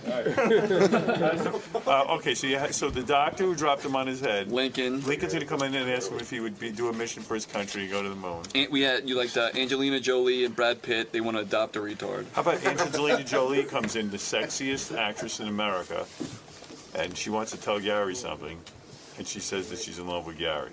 Well, you know what might be funny too is if Gary discovers a super hot chick on the moon and he'll never want to leave. Like, see if maybe he wants to stay. If he stays, he gets to be with that hot chick. Yeah. Like he finds she just pops up from behind a rock or something. Yeah. You like George Washington maybe, but if we're already bringing in Lincoln, Lincoln's enough. George Bush, do we care? No, we care about him, right? If we're doing. You know that we talked about Fred's Nazi character. Fred was going to do Imus. Yeah, Okay, that was the other thing we Imus, brought up. Why is Imus on? Now that when we discussed Imus, it was. It was originally Rush Limbaugh. He wants a retard for his show. I think it was. I'm wondering. No. It was that funny, I was though. going to say he's the greatest radio host of all time, and Gary's going to try to defend you. I thought, wasn't that what it was going to be? That could be it. But what about Imus wants a retard for his show? And he offers him stuff like paste, candy, crayons. Get a big giant cowboy hat for Fred. Too big for his head, you know. Macaroni and cheese. If you come on my show. In a wheelchair comes in. Yeah, oxygen. The oxygen take it. And just comes in and he's like, "Oh, Gary, you know, I have a radio show and Howard doesn't pay anything. Would you be on my show for $10? Come work at the ranch." I'll be like, "Gary, you can't do that. You're on our show, but I'm going to pay him." No. You can suck the blood of young cancer kids. But we sell Gary need Gary here. We know the answers already. What is it? Oh, you want to give Gary magic beans or something? Imagine, I was just saying, sell him to Imus. Like, you know, we'll barter him right in front of him. He'll freak out. Be like, yeah, I'll sell you, Gary. I thought you said sell Gary diamonds. You know, like, give that's him, like, actually it would be if you gave Gary a fake diamonds and you told him they were really valuable, and then somebody came here and said, "Listen, I've got these magic beans. If you give me the diamonds, ooh, that's good. You know, if you give me those diamonds, keep trading." Why don't we say to Gary, Gary, for your birthday, I'm going to give you diamonds and they're worth $5 million. Right. Then the next guy comes in and goes, "Look, Gary, I heard you have $5 million. Would you? I'm going to sell you something unbelievable for $5 million." What's the unbelievable thing, though? Magic beans. That do what? That get you to the moon. How about since he loves Magic topless beans, chicks? What about the beans? They All of a grow sudden, into hot topless chicks, yeah. pop up Boobies. with these magic beans. Boobies. Fuck that. You know what I mean? All right, forget the magic beans. Yeah, it's forget getting, the diamonds. It's getting intricate. So far, you got in the green room. So far we have the doctor who dropped him on his head, Lincoln to take him to the moon, Angelina in love with him, Imus wants a retard for his show. That's enough. That's Yeah, good. I wonder if Angelina Jolie would work. You I think well. she'll come in and stuff? Or? Pass it on Obama. Why would Damn it, you have it's Jimmy him? Kimmel. I don't know. It'd be funny to see what Gary has to say to him. You know, I don't when think he Gary gets. knows who he is. Well, So when you back me for president, it'd be funny if we come in with an. The only other one we had on the I need the retarded vote. Well, you know what might, like, it's maybe the governor of New York. The new governor. No, we a lot of those Governor were sexy. we passed on. Governor Patterson. Come in with a dog and a stick. Oprah Winfrey was another one. Someone threw out. Shane would have been good for that. Artie is Oprah. The beard. Nah, I like what you have. We got that, so that's Hitler? 4. What about I Hitler? say Hitler. What Then would he can Hitler come in and- What's his agenda? He wants him to Agenda. Well, he's heard, you know, some of the things he said about Jews. Oh yeah, Gary, we heard you hate Jews and want you to Present him with like a swastika or And if you say, something. and you say, Gary, let me give you a quiz to see if you really could be a Nazi with us. Yeah. And be like, Is that Fred too? Is Howard Jewish? well, Fred will Like, do what is- Imus. You could have either one of you guys could be Hitler. Well, Fred could do. I would love it if Hitler said, we could "Will you close help me eradicate the Jews?" And he says yes, and then we ask Gary to You know, eradicate them. say, you know, you come in and you go, look, our group, the Nazis, want to kill all the Jews. Are you for that? What about We asking could give him a spray bottle. Say, here's a spray that kills Jews. Can you go around to every Jew in the office and spray them, That's please? interesting because it'd be interesting to see who he thinks is Jewish. Yeah. Why? Just go up and ask people if they're Jewish, and if they are, spray them. Find Mal in the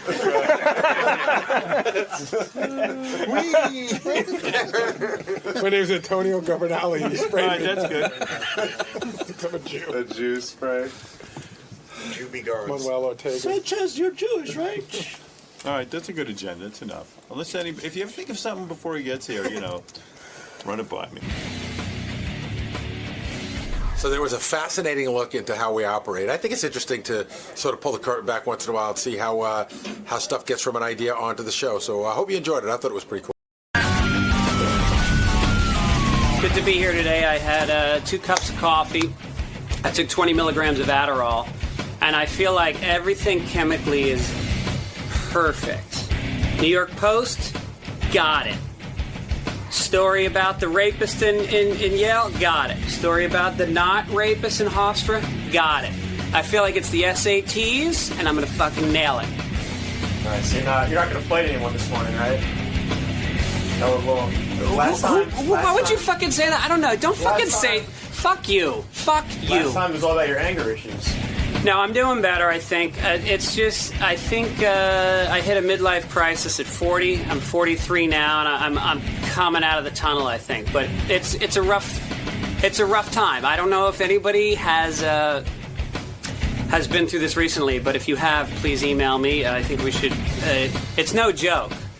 Men, midlife crisis. We're so castrated now. We're so held down. A white, balding man in this world. I'm guilty of everything.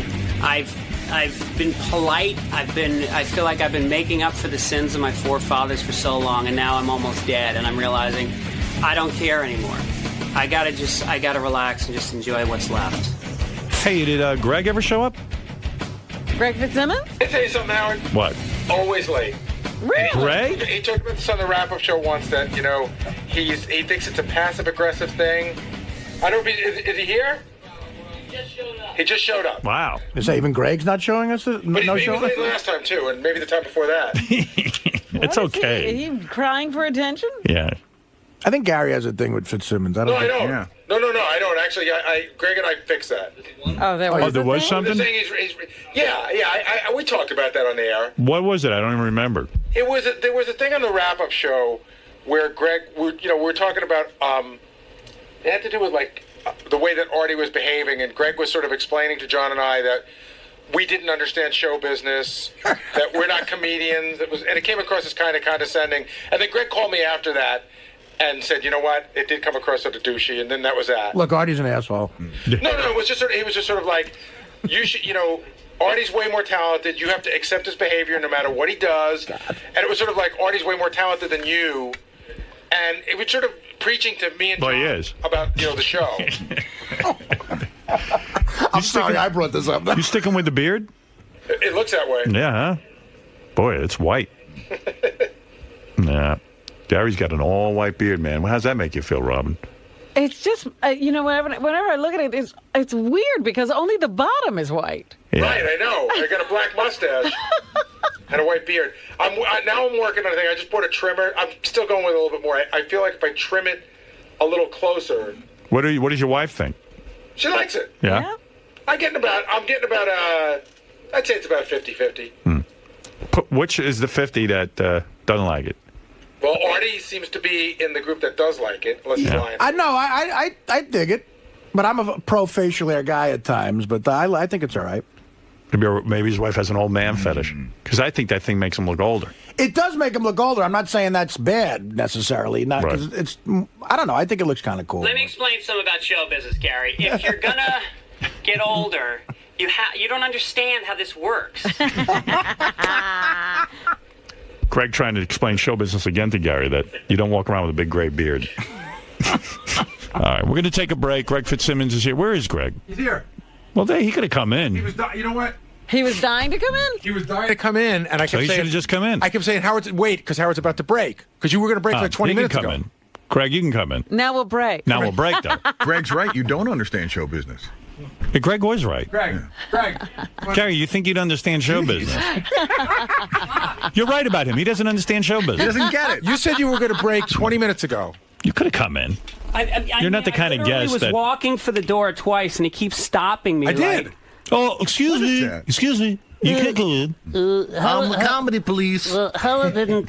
He didn't pull on his ear like a first base coach. Oh God, that is horrible. Fitzsimmons going to the impression. He didn't give the sign. I've never done one before. I've never heard him do an impression. That makes Craig Gass's. Is that your first Baba Booey impression? It's my first impression ever. I feel pretty good about it. Let me hear that. What is that, Fitzsimmons is the Gary? only guy that doesn't have a Christopher Walken that I know. What is that, Gary? Greg, you can't go in yet. It's The Godfather. How did I get old and feeble? You're Vito Corleone. Right before he died. Right before he eats the tomato. You know why I don't do impressions? Because I actually have a comedic voice of my own. You don't need to be another person. I don't need a guitar or puppet or impressions. Hold on, Greg. I'm going to write that down. Where does ventriloquism stand on your... is that show business? Is that an embarrassment or is It's an embarrassment. It is. Yeah. You know Because I what the saw worst like on is? America's Got Talent, the guy got a $100 million contract in Vegas. This guy who's And a he's puppet. a ventriloquist. He's a ventriloquist. Well, is there something wrong? Fitzsimmons, where's your Sit down, The Johnny. guy's got a little dummy. What, do you got asthma? Sit down. Yeah, go ahead. I love it. Artie starts to yell something and it turns into a wheeze. I'm a little overweight. Jesus Christ. Should go beat up your neighbor again. Go ahead. I just believe that. What was the question? I don't know. Let's play the gossip game. The question was, what do you think of ventriloquist? Yeah. Well, I don't know. I just feel like if you can come up with something that's funny, why run it through somebody else? It's always like, I didn't say it. That guy did. The puppet said it. Yeah. Right. Howard, you know what I always hear when I'm hanging around with comedians is they all hate. This is a term. They hate prop comedians. Right. Prop comedians aren't real comedians. Is there any prop comedian you ever had any respect for? I like the Amazing Wid. He was good? I don't know. I mean, to me, it's just like if Amazing Jonathan's funny. It's not that I don't think they're valid, and I don't have any problem with what they do. It's just not what I enjoy. Right. You know, I just you like feel, to hear somebody talk as themselves about their life or Yeah. their observations. Yeah, but I'm never bitter about someone's success. Like when Carrot Top, I came on here once and I shit on Carrot Top just Right. because it was easy. Right. It's a punchline. And then I was at the Improv like a week later in Hollywood, and we were waiting for the valet guy to pull up our cars, and he was standing next to me. Right. And I look at him, and he looks at me, and I didn't really know him. I met him once or twice, and he's like, Hey, man, why are you shitting on me? No, I said, hey, I'm sorry about what I said on Howard. I know why he knew. Because he came on the next week and you played it for him. That's right. Right. What kind of scumbag would do Just in that? case you missed this. Right. No, well, I think it was Baba Bad News pulled it, I'm sure. Right. We all do. It's a team effort. And so I apologized, and he immediately let me off the hook. He's like, hey, man, we're all comics. We're just kidding around, blah, blah. And I felt even more like a piece of shit, because if he'd been mad at me, then we could have had some conflict Right, and no. gotten it. And then I realized, I thought about it a lot, and I was like, well, you know, why am I begrudging anybody their living? Sure. Or, you know, He's people not like taking him. money out of you. Yeah, your yeah. pocket. By the way, I do want to mention that tonight it's Super Fan Roundtable with Mutt. Mutt, what do you have for us tonight? Well, tonight we're going to talk about the conclusion of the Bowie contest. You guys had Dustin Hoffman and Marissa Tomei calling in the same day. Torme? Mel Torme. Mel? Yeah, she scats when she acts. Go ahead, Mutt. So the fans want to know, did the fans actually outproduce Gary? And then Gary always says on the wrap-up show that sometimes he likes the D-list, C-list guests better than the A-list guests. So we had a couple A-listers. I want to see, would they like to see Gary find more A-listers like this? All right. Also, you have Boys Night Out coming out, so that'll be a fun thing to talk about, who's going to go, who shouldn't be allowed to go. But more importantly, are you gay and faggot for getting watery eyes because Beth left town? So we're going to talk about that. Sounds like a full agenda. And also, you were really shocked about, before you've been shocked that, like, the pace beats his dog to train him, and now you were shocked that somebody got a lick in. It was that football player that was in earlier this week. So I like this whole Howard's against beating topic. So I want to talk to people how they feel. Imagine that. I'm against beatings. Yeah. Pretty controversial. Kids with beatings. Don't train dogs with beatings. Well, of course not. You don't need to. Not even kids? To hit a kid is humiliating, and you humiliate the child. You know, I washed my son's mouth out with soap last week. You did? Yeah, and it was weird because I've never... You know what? That is despicable. I don't know. You know what? You It don't didn't- know? That's horrible. I Is he never- using the leaf blower wrong? For what reason? He said, cursed? well, here's what it is. He said something which then his sister picked up on. And the thing is, she's starting first grade. Right. She doesn't even know what it means, and now Okay. she's saying it. So we spoke to him about it. We spoke to him about it again. And then when he said it again, I got really angry because school was starting, and all I pictured was her getting sent to the principal, humiliated in front of her class, sent home.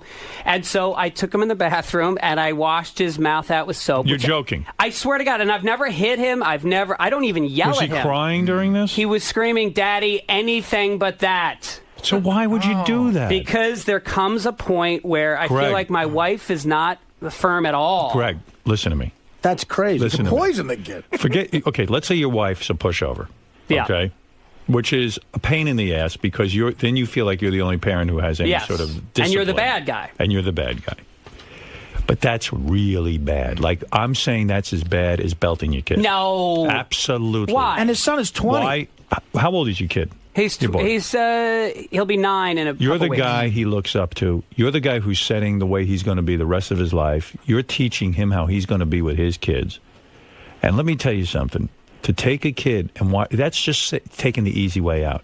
You think that that's going to solve his problem of whatever? What was he saying You that was were so frustrated. bad? Yeah. And so he instead lost of out. dealing No, with the that's situation, not true. No, I parent. You took that out. I parent on him. very What if you sat- consistently. what if you very sat down black with and him? white. I warn him about things, and then afterwards, I sat with him for 45 minutes, and we talked about it.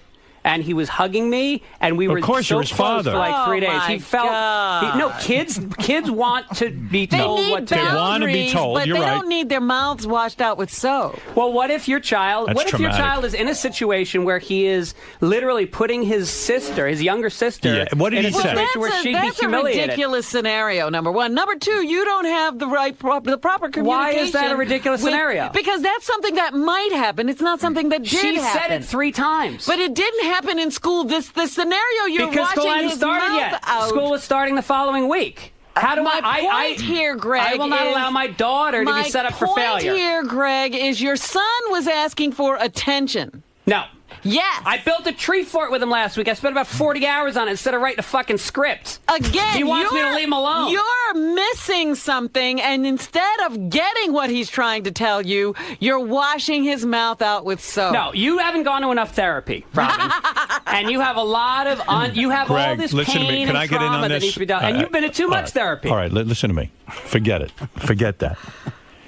If my father had watched, there were times you can emasculate a kid. You're the big one. You're the strong adult. You got to look at it from a kid's point of view. And you're saying to this kid, there's no other way I can get through to you than to take you physically, hold your head, open your mouth, and stick a bar of soap in it. Yeah, you might as well say he's stupid. Yeah, I can't imagine. I can't even imagine what that says to a kid. It says, like, my father doesn't know how to talk to me. We're not getting to the bottom of this. Can I ask you, what was he saying that was so terrible? He said, sucking balls. Okay, sucking balls. You suck balls. All right. So That's funny.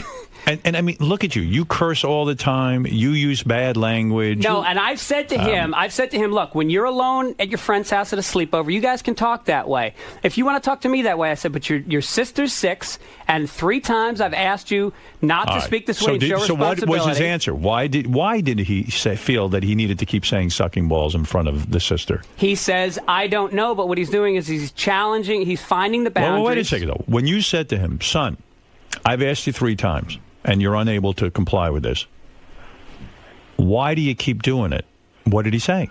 First he said he didn't, and He didn't had what? heard That he didn't say it? Yes. Okay, so, well, I heard it. Why do you keep doing it? And he says, I don't know. And I said, but I've told you 3 times you can't do it All right, because so- JoJo's going to get in a lot of trouble. Right. And then he does it again, and then eventually you have to look. But why not try taking TV away for a week or something that's maybe appropriate rather Something than... that would be harder than washing his mouth out with soap. Right. Harder? Yeah, because you'd have to actually carry through. You'd have to make sure you did something. I had to hold his head while I put the soap in. That was ridiculous. No. And I mean, you're dominating your son. I mean, you're taking your son physically and dominating him. Only because you're emasculating him. Yeah. Well, that's what a parent does. You dominate your child. No, you don't humiliate them, and you don't physically abuse them. That's abuse. That's not abuse. That absolutely is. No, it's soap. Psychiatrists It's not have said poisonous. The most awful thing you can do to a child is humiliate. I never humiliate my child. Oh, washing his mouth out with soap, No, treating him. That was a very firm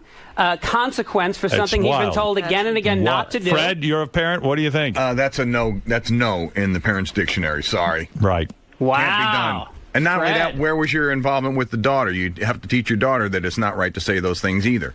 Yes, I spoke with her. Or you can do a thing So where, what or what you do is you say, you can say that, go ahead, go crazy. Say it all you want right now. Let's get it out of our system. What did your wife Make think it when less, she heard that you did enticing. this? She was on board. She was on board with it? Yes. Ooh, wow. But I Maybe had she's afraid not to be. I had Maybe not you'll wash her mouth out. With your We cock. don't know what he's doing to her. I had not talked to her about it before, and that's the one thing I felt bad about. Is normally we discuss how we're going to handle discipline. I guarantee you she didn't like it.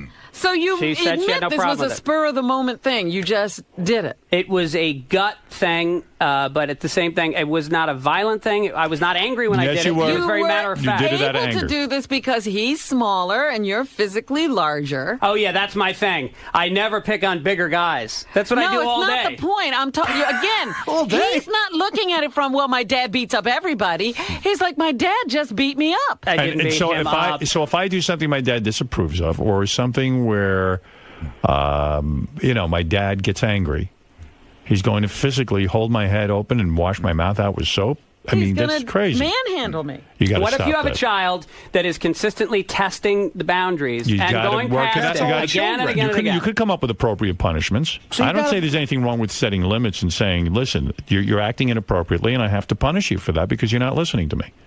And so your punishment will be... And if you actually knew the child, you'd know what to take away. Oh, I don't know my child, Robin? I don't know. You had to don't. wash his mouth out with soap. But that's a big leap, isn't it? That I don't know my I'm child? simply saying you would know exactly what to take away. How do you know that? Have you had children? Yes. She does. She has my child. It's secret, but I have a child. No, I love that. She doesn't go to therapy, never been married, never has children, but she can tell me how well I know my son. I raised children, and I was a pediatric nurse. That doesn't I used mean to- anything. You are I an used academic. to have to handle She can... Listen. 30 kids on a unit That were at one not time. your children. Listen, I have three... I still had to handle them. I have That's three different. daughters. I never hit them. I never washed their mouth out with soap. Yes. Never. Yes, but you... And I was probably considered the disciplinarian in the family. I know, but who's to say that that's right or wrong? I think that parents today no No, it longer is trust right. their guts at all. They've No. been over... That's all out of anger. That thing you did was out of anger and frustration. I think There's that a better way to approach School that. was happening the next week, and I felt like this is a situation that has to be handled, or my daughter is going to be in a situation where she is going to be humiliated You don't herself. even know that was going to happen. She was saying it again and again. So what? You didn't know she was going to say it at school. You could sit her down and say, And listen, maybe you could have dealt with her and telling her what's appropriate and what's not. I didn't want her to think that sucking balls was something that I didn't want to put a light on it. I wanted to kind of let it go away. As long as you're just saying it, not So doing it. instead of dealing with your daughter, you're dealing with your son as well. all right, Mr. Collier from Child Protective Services is on the phone. Mutt, I will see you tonight on Superfan Roundtable. Yes? I didn't mean to cause so much activity. That's over okay. That's fine. Mr. Collier, go ahead.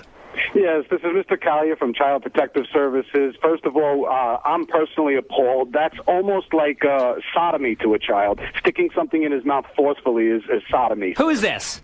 This is Child Protective Services. Yeah. It's Mr. Collier. Yeah, Mr. Collier. No.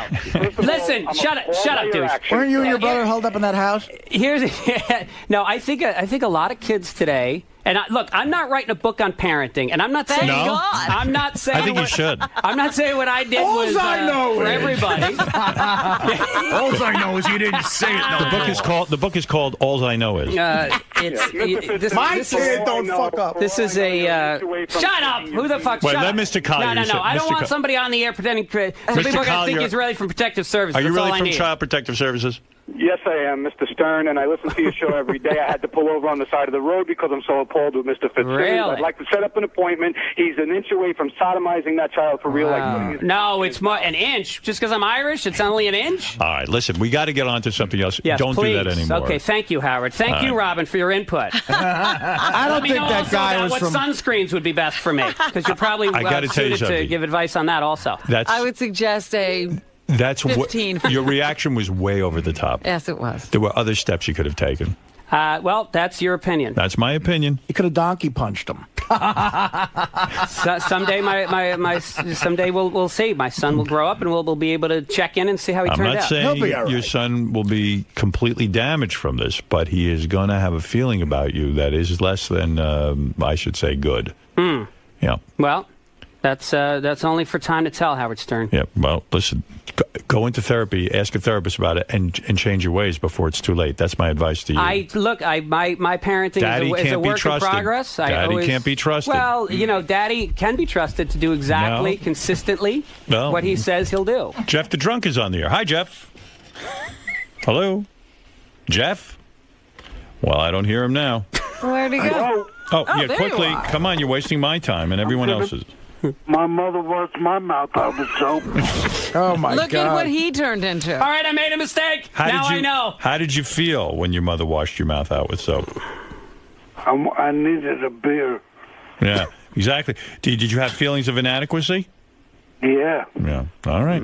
Well, if that ain't speaking the truth right there. That broke through. Right. How would I have feelings of inadequacy? I don't feel adequate. I'm telling you, here's a guy who's telling you his mother washed his mouth out with soap. He can't even get out of his trailer. So, Greg, in 40 years when your son's living in a car.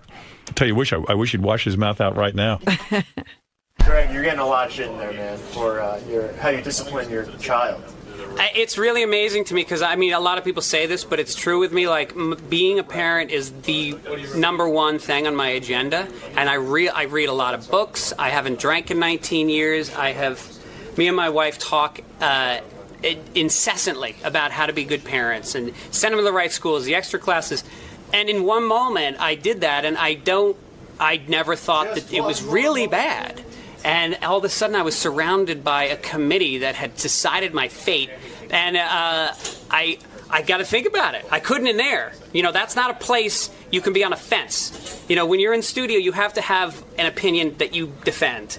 And so I don't know. Maybe I was wrong, but for now, I gotta just go sit in a room alone and maybe put some soap in my mouth and think about whether or not what I did was abusive. I don't think it was. So they have you second-guessing yourself now? Yes, and that's rare. I rarely second-guess myself. Now, what do you think about when Robin said something like, you might not know your son? That was the only thing that I actually thought was a little over the line, because my son, I spend a phenomenal amount of time with him. He's a great kid, and, she has a cat that she's spending more money on than I've spent, I think, on my child's education. So priority-wise, I don't comment on whether or not you should spend more on a cat than maybe you donate it to a third-world country where children are dying every day. But whatever, I guess we can all sit back and judge each other.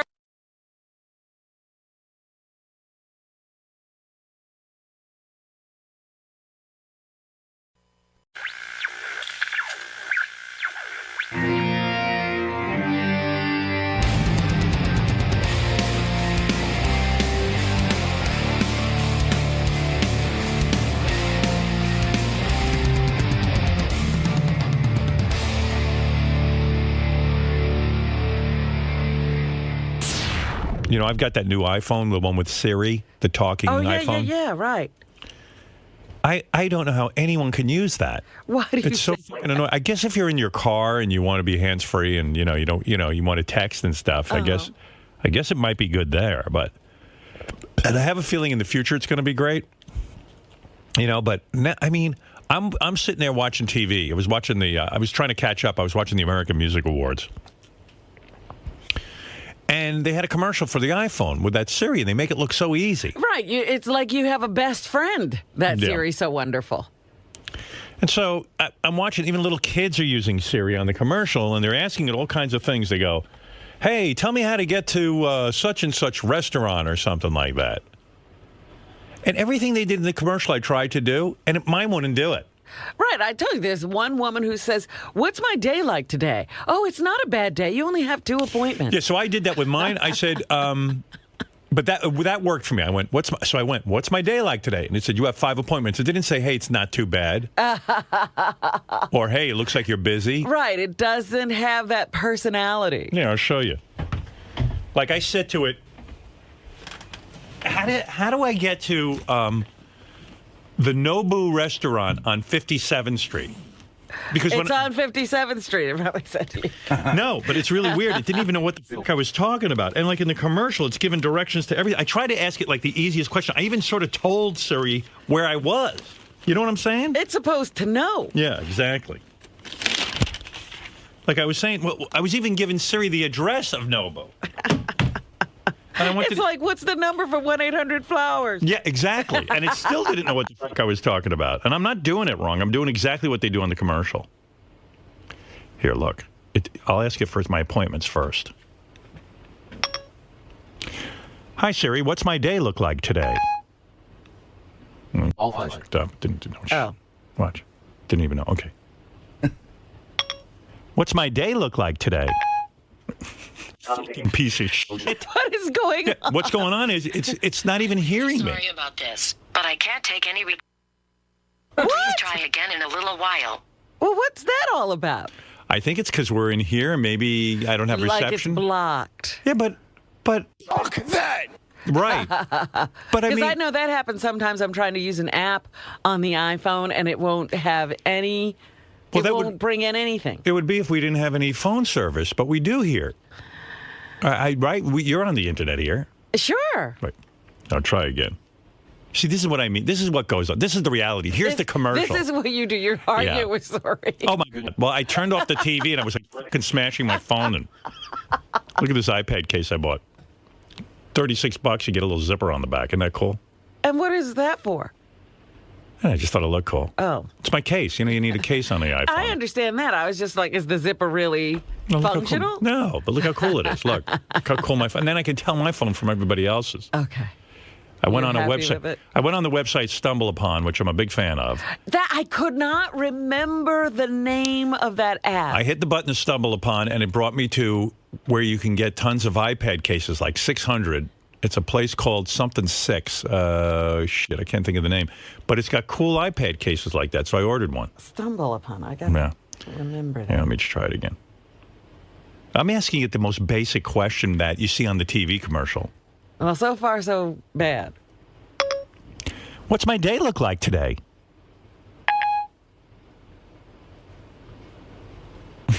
Piece of shit.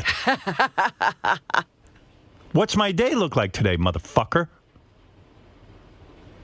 I'm really sorry about this, but I can't take any requests right now. Please You're a pain in my ass!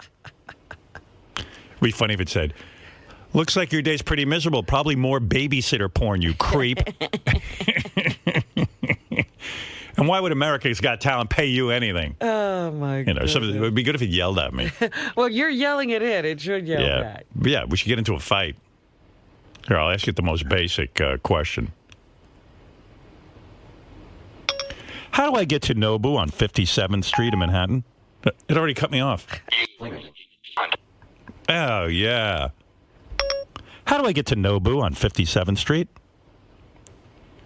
You know, in the commercial, it draws you a map. Right. Look at this. Shit, throw it out the window. There's something wrong, and I can't answer your questions right now. Please try again in a little while. Sari's losing her mind. You're a dishonest cunt! I can't. Yeah, she's a cunt. Wow. It would be great if you saw somebody on the street screaming and carrying on because Siri couldn't answer. Oh, my God. You should have seen me on the couch last night yelling at this stupid piece of equipment. So even on your couch, it wasn't doing any better than it's doing here. Nah. But, you know, something that's right in your phone, you'd think it'd be able to do that. Yeah, you'd think, huh? I don't understand. It's in my contacts in my calendar. Yeah. I can't even tell you how frustrating this is. Maybe my phone in some way is like not getting reception, but it says 3G is on, and I've got 4 bars. Well, Suri has a problem. Suris. Howard, What? Jason's saying that he's getting the same problem with his phone here in the office. Does he have an iPhone? Yeah. Do you think there's something going on? Maybe the whole system is down. You think the Siri system is down? Or do you think it has to do with our office? I'm just telling you, man, that commercial's total shit. Because even when it was working last night... It wasn't working like that. I said, how do you get to the Nobu on 57th Street in Manhattan? And you know what it said to me? What? I don't know. Nobu. And then finally she said, she told me it was in Brooklyn. Oh, gee. Yeah. She goes, how about Nobu in Brooklyn? I go, is there such a thing? I don't know. How about Benjy Bronk and that girl? Huh? How about Benjy Bronk? Oh, he is gross. Please don't say that fat, blotchy loser's name ever again. Wow. How's it going with your girl? It's going... Yeah? Yeah, it's going good. Yeah? It's going good. You moved in together? Now we're looking for a place right now. But like your boyfriend and girlfriend. We're boyfriend and girlfriend. Wow. And you've had sex. I think he doesn't want to say. I guess that. Why can't he say? Well, I think he's trying to protect the girl. I mean, imagine like her family finding out she's sleeping Benjy. Well, I mean, if they're boyfriend and girlfriend, they're going to have to deal with the fact that she's sleeping with That's him. true. If you say she's your girlfriend, and, you know, I guess her parents are prepared for the fact that she's having sex with you, a guy she's not attracted to. I don't know. Why aren't you talking about that part? I don't know. Oh, you afraid you might blow it? I don't think you're. You know, it's like you always act like you don't talk about that. Part, Yeah. so. At some point No, you can. but we haven't had sex yet. No, you haven't? No. He's lying, hasn't he? No, I don't think he's lying. He said it was going to take some time, but they're kind of making out. And They're going to. I don't understand. Yeah. What's going on with Benjy's beard? I think he dyed it. He's definitely dyeing it. Yeah, it changed color. It used to be red. It was a miracle. Why'd you dye it? I thought it looked better, darker. No, now it looks like you dye your beard. I did it too much last night, and it was like Look I at had this chocolate cake all over my face. Look at the skin under the beard. It's all. It's. Is that beard red or is it? What did you use on it? Like 5 boxes of Just for Men. Just for Men. Just for Men, yeah. You know what? I can't. What is? I think I need somebody else to do this. Okay. But why is it like a mustard color? You know, it should be like brown. Maybe it turns on here. Once it's probably turned. If it turns out this color, it's over. Seriously. I'm not kidding. This is a bad color. It's like, Look, put your head up. Put your hair up. Rinse product off facial hair with warm water in the shower until water runs clear. Okay, I gotta take a shower real quick. Why is it like that? Did you wash it off? Yeah, I'm washing it off. It's so on. Oh my god. It's not coming off. What do you mean? It's not coming off. Oh my god. I don't know what shampoo is. Oh my god. Why do you like that? Actually, that looks good. Does it? It looks like magic marker. It doesn't look like. Oh my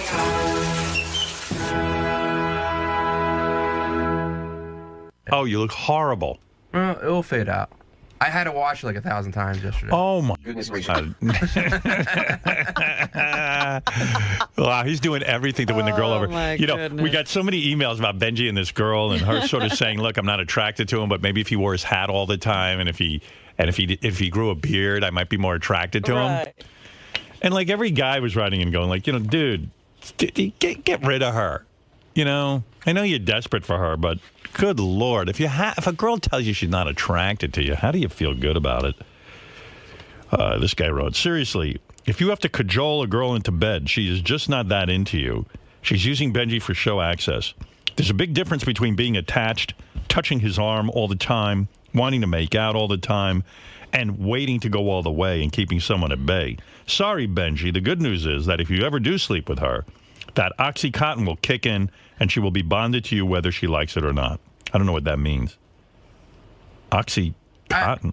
There is some sort of brain oxytocin. drug. Yeah. Oh, oxytocin will kick in. Oh, okay. Oh, if you sleep with her, she'll be bonded to you. Oh, I see. I thought he said Oxycontin. Yeah, I was like, what?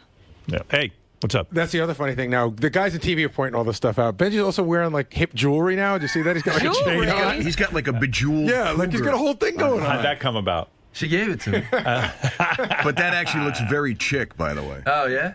Chic or chick?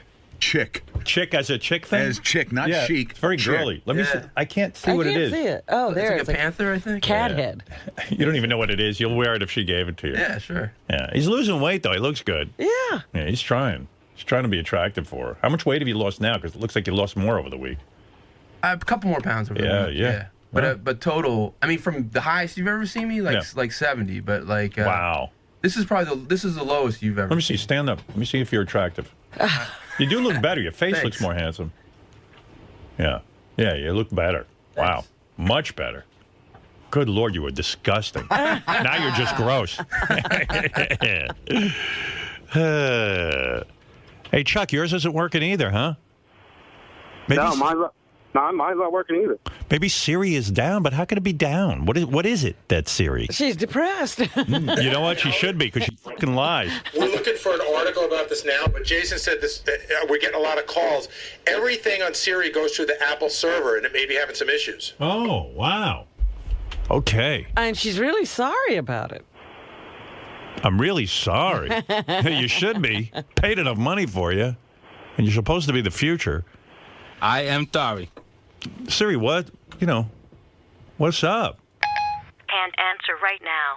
My pussy is itching, and I need to buy twat cream. Twat cream. Oh, okay. Her pussy's itchy. That's what I thought. So she's very busy. Her hands are full. Oh, her pussy is itchy. I didn't realize that. Well, I need you to work. I paid a lot of money for you. Please get that enormous nose away from my face. I can't operate with those nostrils staring at me. She's got a point. Maybe it's my nostrils that are throwing her off. Are you a fan of Robins? Huh. So it doesn't work. Are you a fan of Robins? Searching for a woman with huge black boobs who puts meats and vegetables in her pussy. Oh, my goodness. Wow. Hey, it's working now. Siri just knows too much. Is Scott the engineer good for anything? Please send that useless moron bowling. Everything around the show will work great for once. There you go. Siri's working. What is that? It's an article about why it's not working. Siri down. Outage apparently hits iPhone 4S virtual assistant. Siri, the awesomely sassy new voice control feature that launched with Apple iPhone 4S handset, is apparently experienced its very first mass outage. TechCrunch reports that currently when 4S users try querying the usually helpful virtual assistant, Siri responds thus, "Sorry, I'm having trouble connecting to the network." Mine won't even do that. According to iSmash phone users have taken to Twitter to report the outage. Indeed, a Twitter search reveals that users across the U.S. are experiencing problems with Siri. Oh, see, I'm part of a big thing now. You're in the news. Way cool. And but believe me, if it was working, I'd never use it. I still haven't. You haven't sent a text or an email. When I first got it, I texted Beth, but it's like I go, there's probably shortcuts, but I go, text Beth Stern. So then she goes, now I'm ready to text Beth Stern. So then I text her and I say, honey, I'm talking to you on Siri, And then, like, there's no continuing conversation. Each time I have to go through text Beth Stern, and then she goes, okay, I am now ready to text. Like, it should just be continuous, And well, what are you talking about? You mean if you stop? Well, like when Beth writes back, I then have to go again. Like, instead of just saying, oh, you can't continue the conversation. Right. It's just more annoying. And I just go, it's easy for me to type, even though typing on the iPhone really is impossible. It is so bad. It's so awkward. But I refuse to get a keyboard for it because it wouldn't look cool. I like how cool it looks. I like that, the iPhone is just so sleek.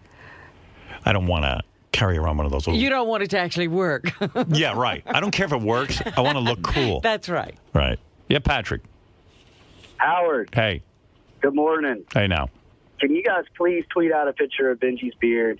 What a loser, man. Please put that up for us to look at. Jason, come in and take a picture of Benjy's beard. It is funny. And tweet it out. Our address is at Howard Stern. You guys rock, man. Thanks, dude. Later. You got to tweet this.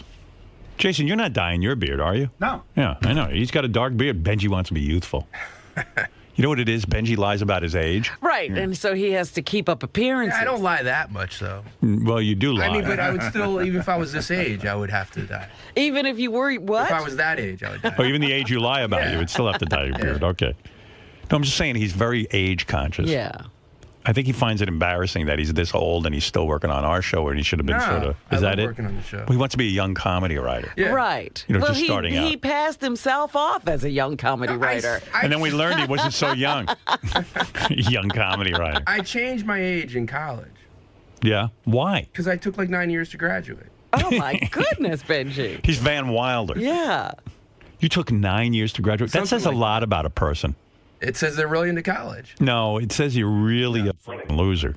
Honestly. All right. That really is bad. 9 years? What would take 9 years? I don't even comprehend. What was your major? Yeah. Must have been a complicated major. It must have been inventing Siri. I was in and out of college for a long time. Oh, I see. Why? And then I got back in and I loved it. Why were you in and out of college? Like, what was going on? I just, I was trying out different things. Trying to find yourself? What did you try when you weren't in college? I didn't do anything. Right. He tried nothing. See, that would drive me nuts. It did. Your poor parents. It did. But when I finally got into college... That's loser, Bill. You're right. But when I finally, like the last couple of years, I did really well. Well, how old were you by the time you finally... He was 30. He was a great 30-year-old student. I was, when I graduated at 25. You did? Yeah. So how was that 9 years? You went to college at 18. Say, how do you do that? But you went to college at 18? I don't know. I graduated high school like 17. So 17, 18, 19, 20. Let me do the math. Yeah. 20, 21. Well, that's, 8 years. I know that? Okay. 17 plus 3 is 20. That gets you up to like an easy number. So I already have 3 in the bank. And then you got to go to 25. Right. So I know that's an additional 5. Yeah. And then I have to add 3 and 5 together. That gives me 8. And somehow that became 9. I learned that in my 6th year of college. Yeah. Lisa G is here with her iPad that she can't balance. We had a great Thanksgiving together. You and your iPad, yeah. What's up, Lisa? What do you have for us at the Howard 100 newsroom? All right. Benjy Bronx spent Thanksgiving away from his true love, Elisa Jordana, but vows they will be together next Thanksgiving. Meantime, Elisa tweeted that Benjy's beard is sexy and that his secret is being sweet and persistent. Benjy's so into this chick that not only is he losing weight rapidly, but he dyed his beard, which wasn't hard to see this morning. And then now he's wearing like a diamond chain she gave him with like this big diamond gaudy. A jewel-encrusted cat on it. And then Jason just said to me, he goes, did you notice that Benjy now has a new diamond earring as well? Oh, no. Yeah, she got you the earring, too? Yeah. Well, she's like, really trying. Let me see your earring. Oh, maybe it fell off. Let me see it. Let me see. Oh, is it there? Jesus. Yeah. Let me see. Did you have a pierced ear before this weekend? Or? No, it's not pierced. Oh, it's just sitting on there? Is it a glue on? It's a... It's magnet. Oh, my goodness. Are you going to pierce your ear? Or are you No, gonna... I wouldn't pierce my ear. My mom won't let me. And he's not kidding. But she wanted a guy with an earring. You see how Benjy looks at himself in the monitor? He now believes he's a really good-looking guy. I know. Yeah. He can't believe how good-looking he is. You're right. Yeah. He met her parents. Oh, yeah. How'd that go? Were they thrilled to meet you? It was fun. It was she did a performance 2 weeks ago at and her parents came out. It was a lot of fun. Yeah. Benjy's, they acted like they liked meeting me. Benjy's so odd and peculiar that like I can't imagine a parent like meeting Benjy and just going. I remember like when Beth's mom heard that she was dating me, she hung up on Beth and didn't talk to her for 2 weeks. Right. I can't imagine the amount of downtime between the parent and the daughter when they find out she's dating Benjy. Well, Ben, that doesn't mean very much because I don't think they, unless they listen to this show, they have no awareness of who Benjy is. Yeah, I'm hoping. Yeah, but you want to know something? I mean, just physically looking at it. That's what I'm saying. It's probably happening once you meet Benjy. Benjy isn't who you envision when your little girl is born. You have this picture of who, she'll be bringing home, and then Benjy shows up. With his beard that's dyed from... His face is orange from that Just for Men. Because he put 500 tons of it on his face. Right, and it was probably much redder then because he hadn't had many washes. So it was probably like bright red. Benjy said after he dyed his beard, he had to wash his face like 900 times because it was so much red. I'm like, what happened? Like you dyed it and you realized your skin was now like... No, I left... You're supposed to only leave it on like 5 minutes. Yeah. I left it on way too long. Why'd you do that? I would be afraid to do that. Okay, so I actually dyed it a couple weeks ago. Right. But then I cut a lot of it off. I wanted to grow back. So we dyed it again yesterday. Oh, she helped you? She was at my apartment, yeah. And I wanted her to leave because I had to use the bathroom. Yeah. And you mean take a shit? Yeah. Yeah. And so I was waiting for her till she left. Right.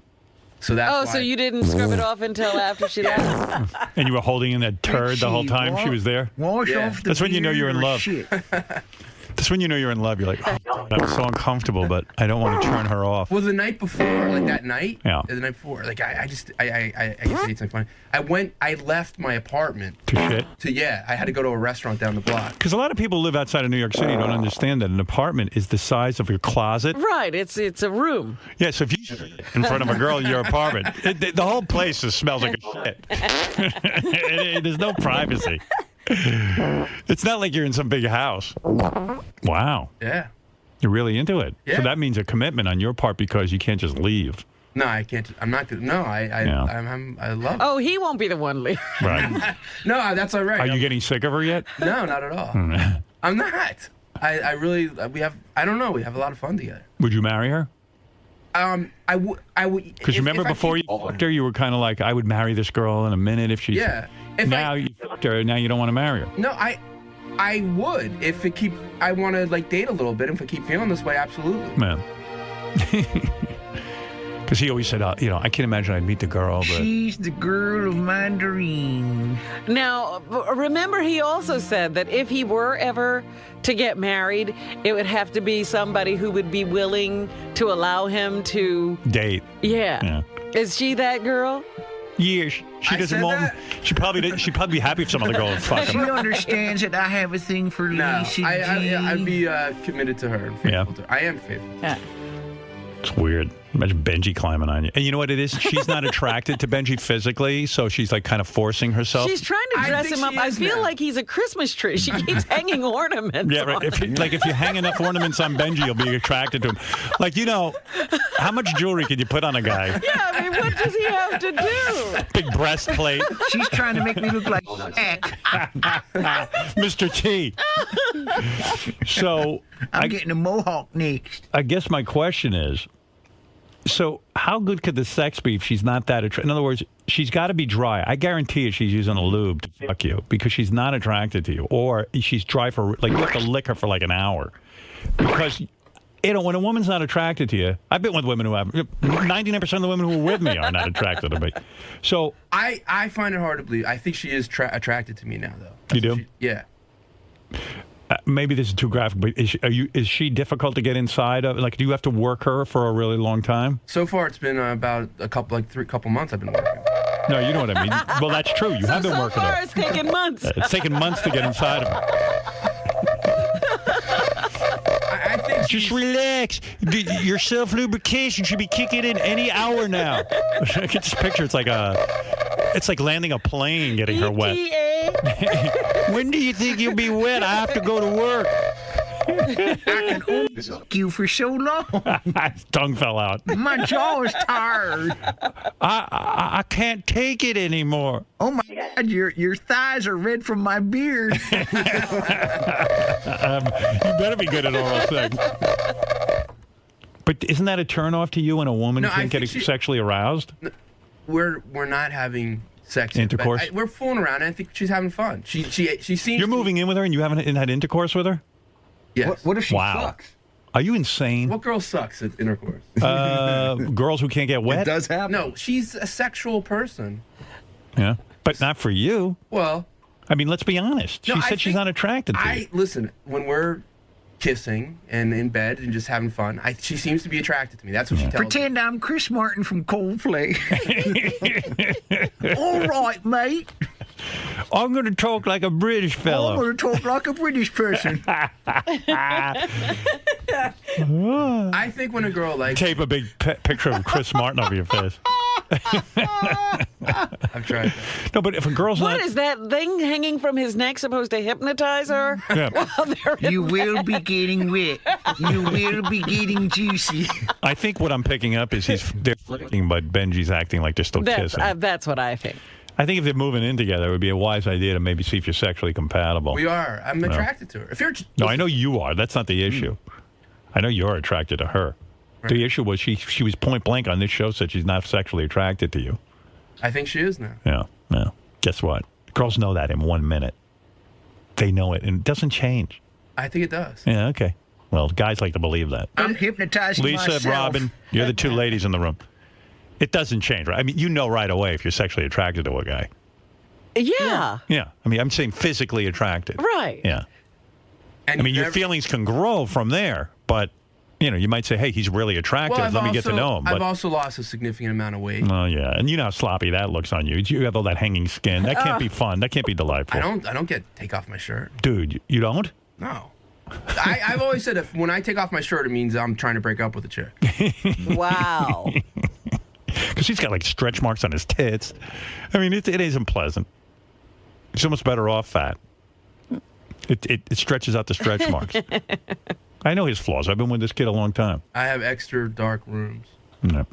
How long can he keep this up? What? Just this whole thing. The look? Yeah. Do you think he looks significantly better though, right? Yeah, but I miss him. Don't take this the wrong way. I miss him as Shrek, kind of. Right. Oh. I got that color beard dye, so don't worry. Yeah. Like Benjy trying to make himself cute is pathetic. No, I actually am cute now, though. You're better looking? Yeah. Yeah. Well, being thinner can't hurt. Yeah. It always makes you look But better. that's what I'm like. Listen, I think she's beautiful. But if I had met her and she was overweight, I wouldn't have been attracted to her. Right. I mean, I would have thought it was a cute girl that needs to lose weight. Right. But she's hot, and now I'm hot. Right. Now we're both hot. You're so hot. Yeah. Well, anyway, good luck. Thanks.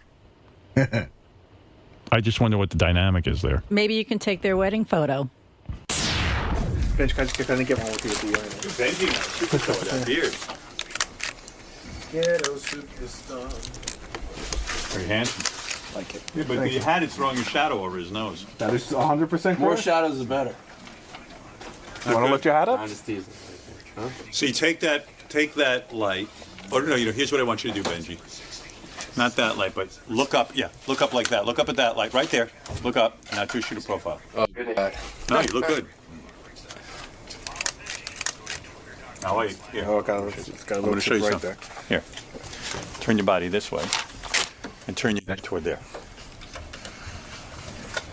Good. I look like Ryan Gosling. Let me see. It's kind of cool. Nice. I got to play with the settings. That's really nice. Yeah, very nice. All about posing, my friend. I think that Benj you like.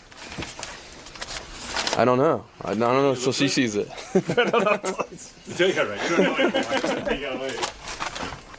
What's up, man? So, Benj. Hey, man. I feel like you're losing part of your own identity. No, not at all. Because I mean, this is all fun stuff. Clothes are all completely. It's a cliche, but they are superficial to me. And it's not who I am. It's fun to look nice, to a girl you're attracted to. But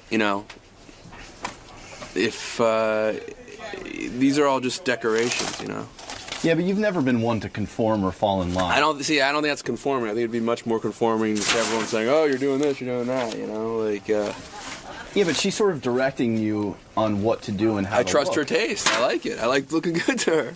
But the fact that you're doing this for someone else and not for yourself sort of gives it that vibe to it, that you're sort of conforming and sort of. Why do you wear anything other than like survival stuff, other than like a sheath on your cock, or that's not even survival, but why wear anything? It's all for decoration beyond like warmth and protection from the sun. It's all decoration. It's all to look attractive, unless some people I'm sure do it for themselves. But I like looking good, and she says this looks really good, and I see what she says, and I like that. So, do you look at your outfits over the past 10 years and say, what was I thinking?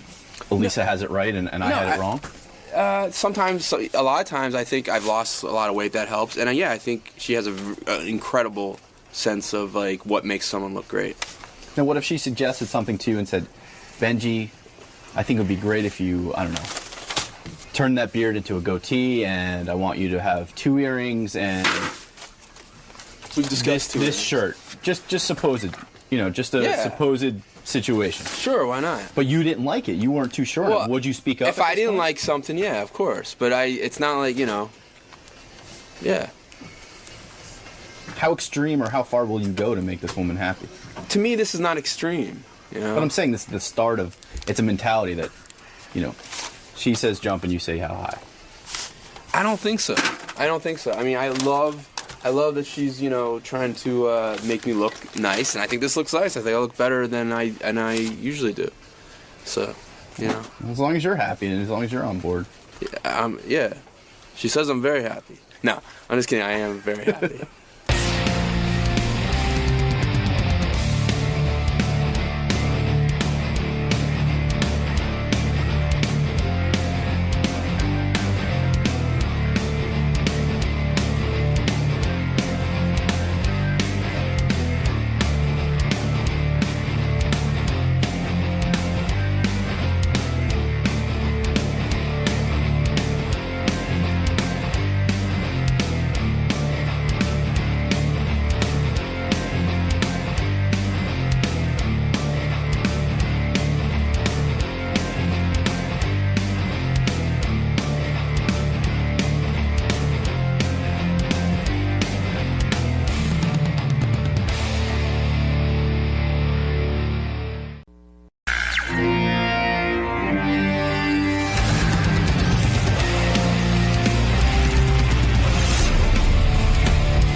I got to just mention one thing real quick before the show ends. I saw a picture of a guy on the internet yesterday. It was the greatest thing I ever saw. He shaved his facial hair into the Batman logo, and it's crazy. And if Ronnie would do this, I would think it would be the greatest thing, because he's got that crazy facial hair, too, but his facial hair is just this big bush. Right, it's not anything special.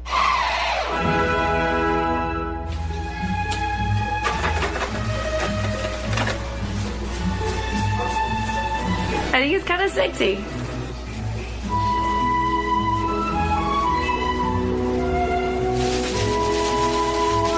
You look like some gigolo from the 80s. I put shit on my face. That's it. Ready for tomorrow. Hey, go and fuck yourself. Don't even start with me already. Alright? Stupid motherfucker. It matches your head now. Dark brown. Thinking of backing out? Too late now. This fucking guy makes me dye my shit and everything here.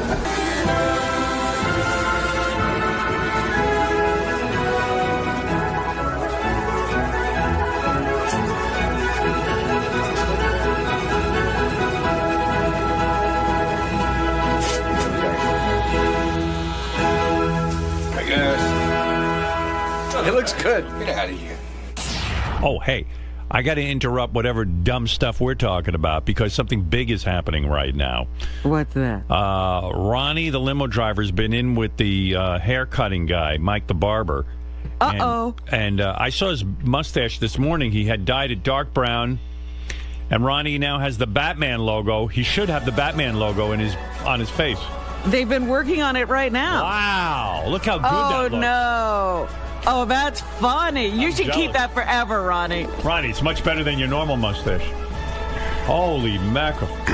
You're a genius, sir. Thank you. You're Mike the barber, right? That's great. That's Mike the barber. Mike, talk into that microphone. Thank you. Mike the barber, tell me about this. First let me look at Ronnie.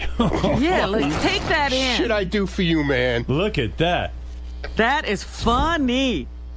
Have you ever done a Batman logo before? I've done a few Batman logos, but never on the mustache. Mostly on the back of the head? Yeah. And mostly African-American people get stuff shaved in their head, right? No. I get all kinds. Yeah, because white people don't have the good hair for shaving stuff into the back of their head.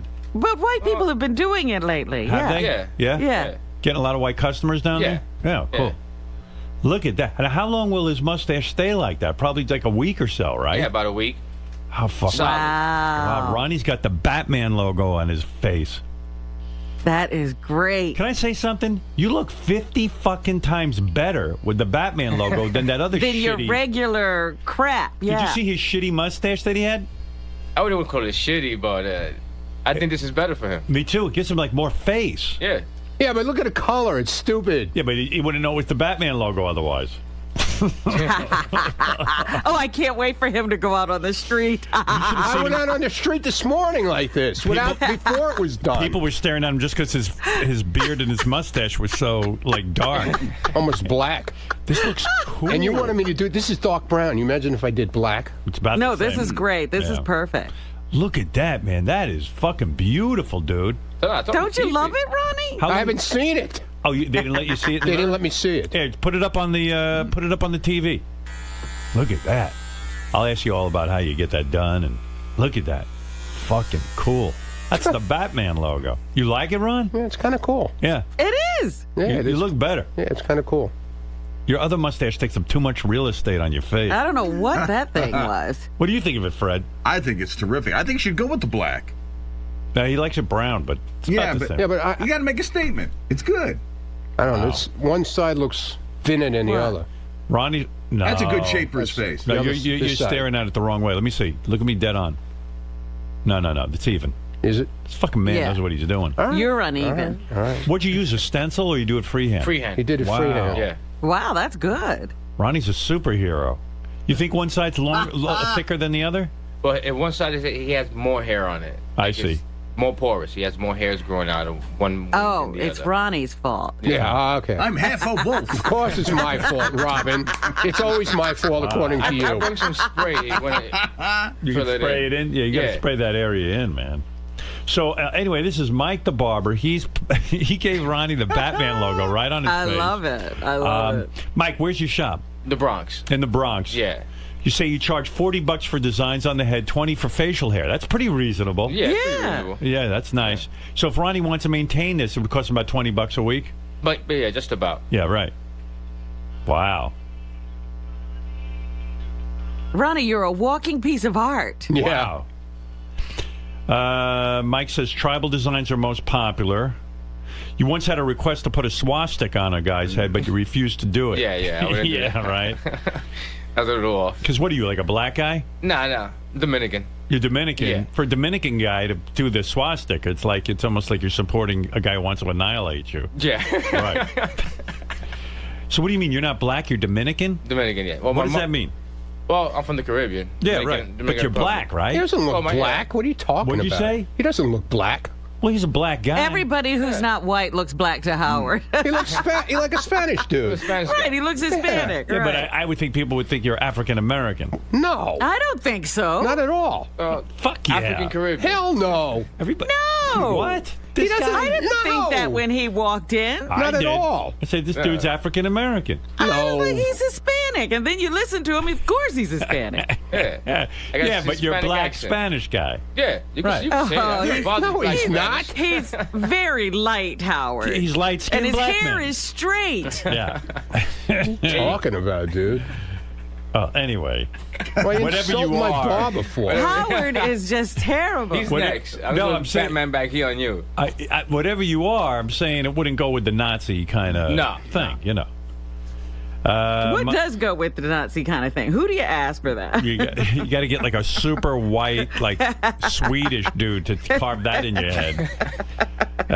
Let's see. Mike once spent 3.5 hours working on one graffiti design for a person's head. What the hell did they have on their head? Well, he wanted his name. He was a little kid from Long Island, so he wanted his name. He wanted a tank. What's a tank? Yeah, he was like an army tank? Yeah, like a military tank. Good Lord. Yeah. Where does he work? He doesn't work. He was 10 years old. Isn't that weird? Because his parents work. isn't that going to grow back in a week? For 3.5 hours to sit there, you know? It's what he wanted. It was his birthday. Right. Wow. These man. parents are too indulgent. They are. The most requested thing to have carved in your head and your hair is, Robin, take a guess. The most what? The most requested. To have carved in your head is the Nike swoosh. Lightning bolt? New York Yankees logo. Oh, my goodness. Yeah. Of course we're Well, in New York. he works right near Yankee Stadium, right? Right, he's in the Bronx, right. Mike's 35 years old. He's dating. But Who you are you look dating? young for your age. Dated my girlfriend, Nancy. Oh, Nancy? Yeah. She a Hollywood actress or something that we might know? No. Could you carve the first chapter of my book, Private Parts, into my head? I would like that. The whole first chapter? Yeah, people just want to just read it. Just read the back of your head. Yeah. And what about Nancy? Is she black or Dominican? We're not Romanian. Romanian? Yeah. Oh, good. See, Howard, what difference does it make? I don't know, but hey, beautiful. You gotta keep the thing going about racial tags. Mike the Barber, you are one talented dude. Look at that thing, man. Freehand, he did that. The Batman logo. Now my security guard is he's like Batman. He's He's putting out the Batman signal. Yeah, he's a superhero.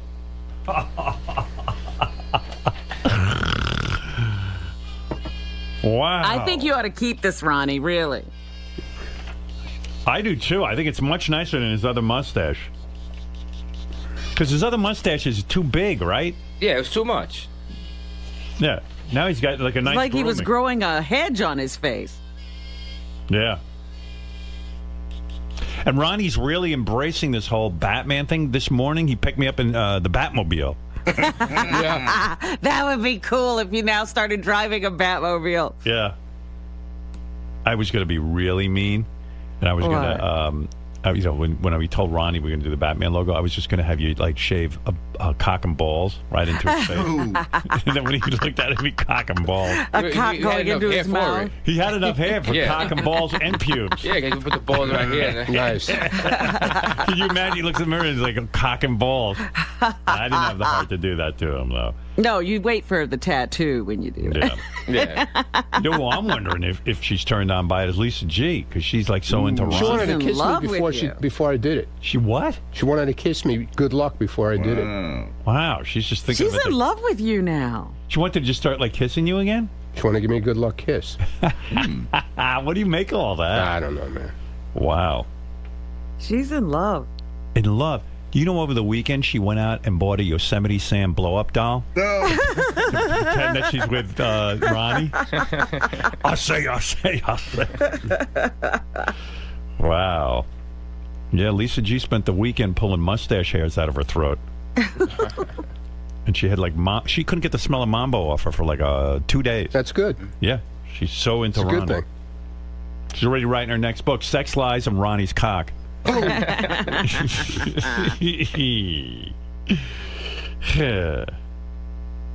I got a copy of her book, and all I could think was, wow, she was making out with Ronnie. Yeah, that's all you can think about. Ronnie and I were in Vegas together. Ronnie got he got all fucked up in Vegas. What was wrong with you? Like you were having my sinuses, man. Listen to him. They almost exploded. Yeah, it's so dry in Vegas. It was 106 degrees.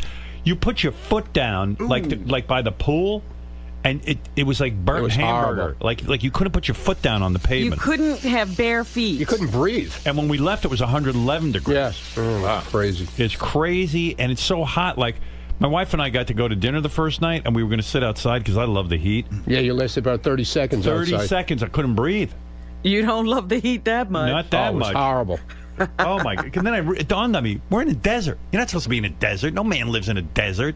That's right. You're supposed to stay undercover. Why do you think the Arabs run around like that? There's a lot of men living in that desert. I'll tell you what. I was like, there's no water in the desert. I don't even know how to get water in there.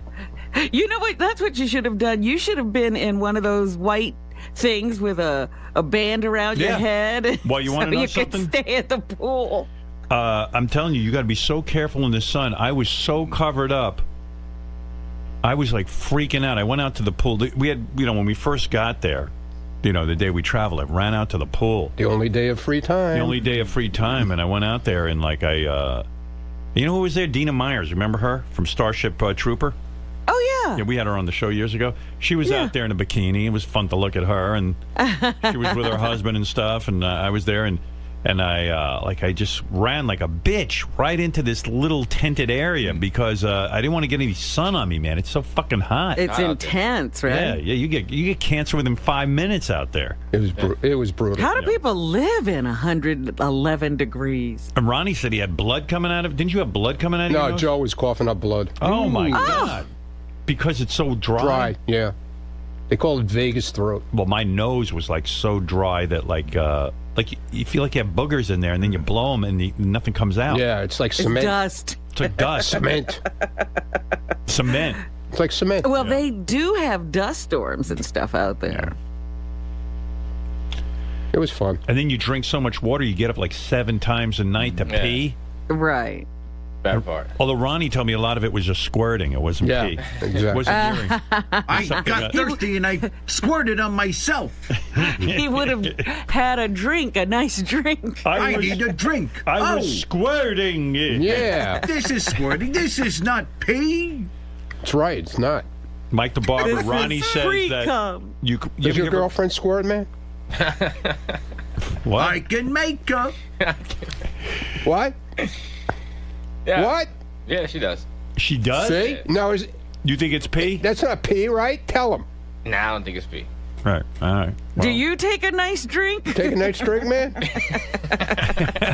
He does. Look at him. How you get the He's all happy.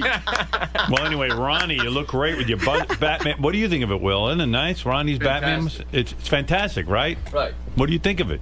He almost looks less of an asshole than normal. Thank you. You're such a nice guy, Will. He looks good. Well, Ronnie's got the Batman logo, and I got to admit, I'm a little jealous. Look at that. Well, you could do it. Nah, I don't have enough hair like you. Well, You grow don't it. have all that? I don't know. It's not thick like yours. We got some spray. Oh, yeah? Yeah, chromosome spray. And maybe I'll have you spray the Batman Larry logo. King You could do spray. that. I look it on my face. Yeah, exactly. Larry King used it on his fucking head. Right. Chromosome spray. Well, anyway, congratulations to Ronnie. chromatone. Thank you. Thank you. Mike the Barber, thank you. Give the address of your place. People go get the Batman logo. Oh, on so there. it's 1139 Teller Avenue in the Bronx. Teller Avenue? Teller, yeah. What's the name of the joint, man? Sharp Styles. There you go. Chop style? Sharp Style. Sharp style. Yeah. All right. You give a regular haircut there, too? Yeah, regular haircuts, we do everything. What do you think I Shaves. should do with my hair? You like it, or you think I should cut it? No, I like it. You like it? Yeah. With that long hair like Samson? Yeah, it's just pretty short. You had it longer before, no? Yeah, yeah. Yeah. That's a good cut right there. You think I should get like one of them short haircuts, like what you got? Nah, No. not for you. Okay. You come in for a hot shave, we do that. Oh, you do that? Yeah. Oh, I fucking The love lather and The all lather, that? yeah, hot lather. I love that. Yeah. All right, man. All right. All right, good meeting you. Thank you. Ronnie, congrats. Thanks, man. Look at fucking Ronnie. You got to get Ronnie, now I want to see you all the time. Are you going to put a picture of him on howardstern.com? On the new and improved howardstern.com? I also got the video of the Dyeing process. Good. The dyeing and everything. I'll put that on Howard Stephanie TV. shot it last night while we were doing it in the bathroom. Tell Stephanie to give the video to Howard TV. I gave it to him already. Oh, good. Okay. Already We'll gave put him the that camera. on. Big Howard TV All right. special, the making of the Batman logo on Ronnie's face. Maintain that, Ronnie. Ronnie's a stud. For those of you who weren't with us at 6 o'clock in the morning, Yeah. Ronnie got shaved the Batman logo into his mustache, and it's fantastic. What's the reaction been out there, Ronnie? Real quick update. Wow, it looks 10 times better. I love the Batman logo. What's going on with it? Is anybody saying anything? Yeah, everybody was saying it. Do they like it? Yeah, they say it looks. First of all, they say it looks neat. Yes, that's it. I feel your old mustache used to drag you down. And Seth Rogen's guys got a big kick out of it. They loved it, right? Yeah, they thought it was cool. He must have people freaked around out. the building. Because he was high. Did he realize what it was? Yeah. Like, do you have to tell him it's the Batman logo? No, or- he's. Did she walk up and she goes, "Oh man, that's the Batman logo"? Yeah, a little bit. Yeah. Wow. You know. What do you mean a little His bit? guys noticed it more than he did. Like they go, "Whoa, that's Yeah. the Batman logo." Yeah, they noticed. He thought it was cool, right? Yeah, he thought it was cool. Yeah. Ronnie's the coolest. He goes, that's what goes on around here. I go, yep, that's what goes on around here. Tell him it was almost dick and balls. Yeah. Yeah, okay. All right. I don't think so. Dude, I think you have a cold. No, man, it's my sinuses. I feel fine. He got all fucked up in Las Vegas. You guys can't take changes in environment. Well, you know, it's dry as can be. It was horrible. You're supposed to I drink mean, I go to a Vegas ton all of the time. water, but it wasn't in the summer. Yeah, in the Yeah, summer, I've it's been brutal. there when it's. I've been there when it was 118. My It lips. didn't do this or did? It didn't. My lips were so dry this time. They had to keep putting like Chapstick and chapstick on me. And I was drinking so much water. I got up and pissed like 50 times a During the night. night. Yeah, during the night, too. Yeah, pee, not squirting. Yeah. Oh, yeah. Pee. Pee, Pee. pee, Pee. pee. Pee. Right, Yeah, pee. Not squirting. right. Squirting's different. But anyway. You don't want a nice drink of the pee. Yeah. So Seth Rogen's guys thought that was cool, huh? Yeah, they thought it was cool. Yeah. All right, man. Wendy Williams' husband thought it was cool. He loved it. Because he was looking at the thing outside, you know, the stand-up of me. Yeah. Uh-huh. And he goes, that's you. I go, yeah. And he goes, I like this better. Yeah, it looks good. Everybody likes it, Ronnie. I'll bet your girlfriend likes it. Yeah, I don't know. Look at that. It's the Batman logo. It's the coolest fucking thing. Fred thinks it's cool. I think it's great. Yeah, it's much better. Jesus, that's crazy. You think you're going to maintain it, or I don't know. I might go home and cut the whole thing off tonight. No, you don't. No, you don't. What are you, crazy? No, you don't. Listen to you. You got to shave off the Batman logo after we. Are you kidding? At least keep it for a couple of days. All right, I'll keep. Better off shaving your head. Yeah. Thank you. Thanks. Oh, please. Don't shave do it. that, Ronnie. All right. Why, you feel self-conscious? Yeah, I feel weird. Well, get used to it. No, why would you feel weird? You got the Batman logo on your I don't face. care about the Batman logo. I just feel weird because it's so dark. Dark, yeah. You know. But it looks better. All right. But you look youthful. Yeah, it looks better. She's probably laughing up her sleeve over there going, yeah, it looks better. Yeah, keep it. You look like an asshole. Yeah, keep I got to it. say, that guy did a great job on it. He did. Wow. What do you charge us for that, Gary?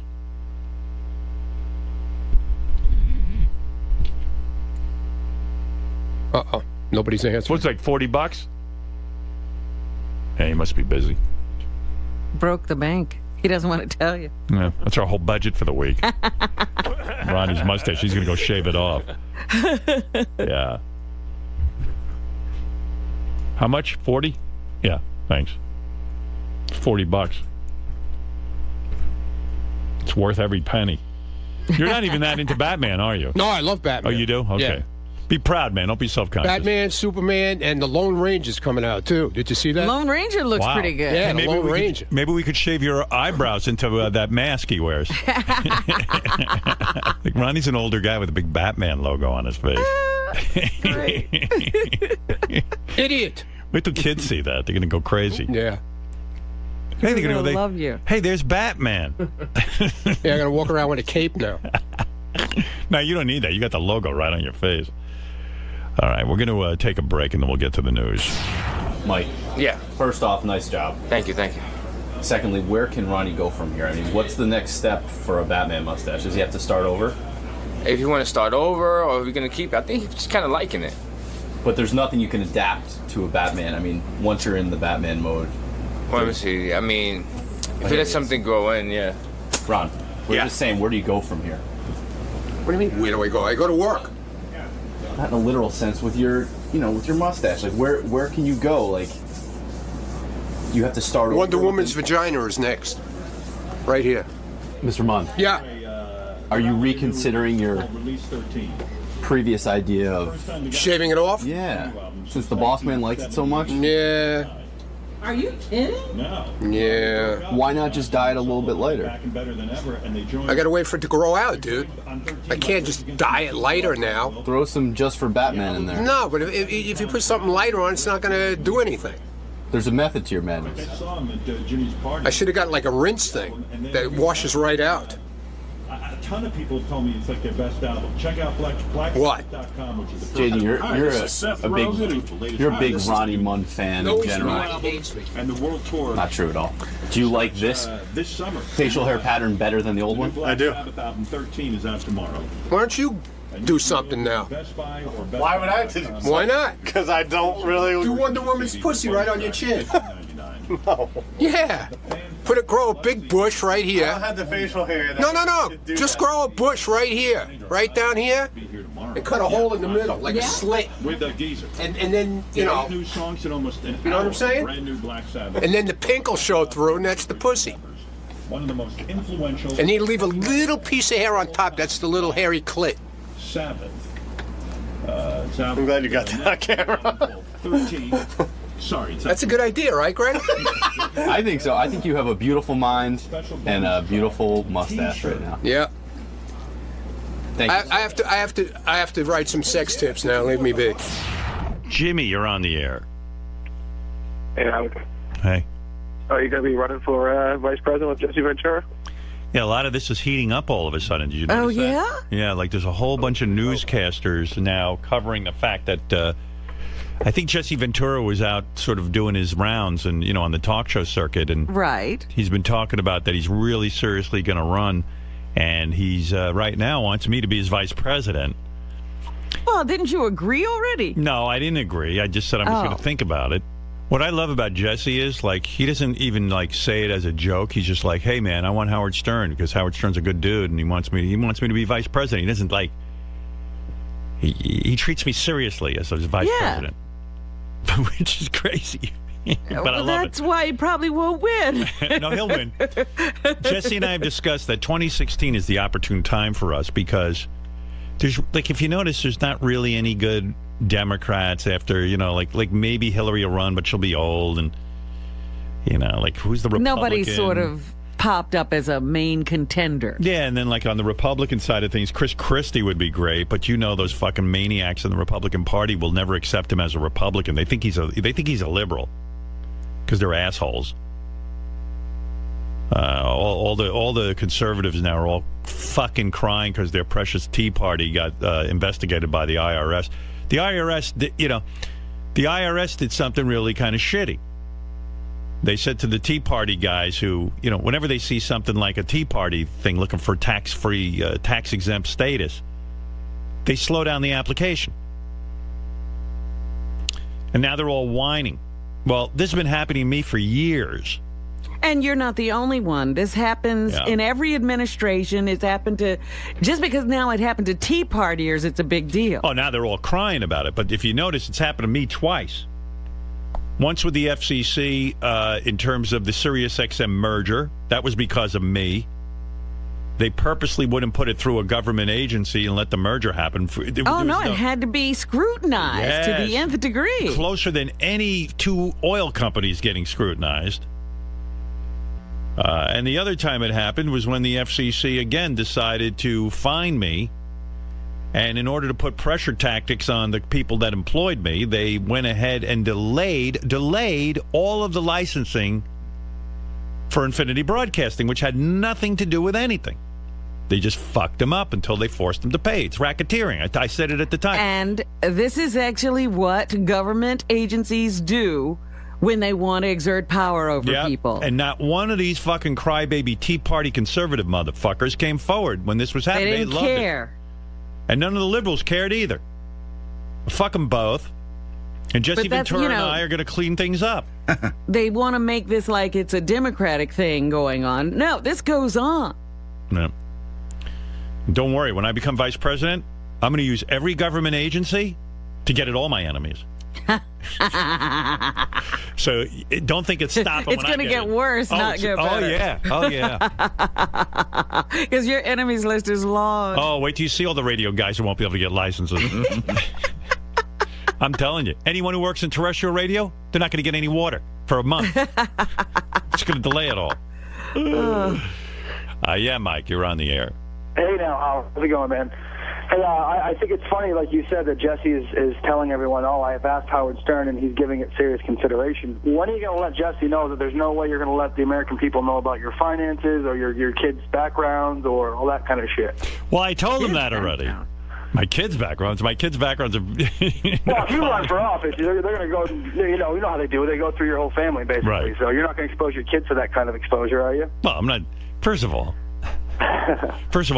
in full disclosure, my children are actually Asian. They're secretly Asian. But, they've changed citizenship? Yes, that's right.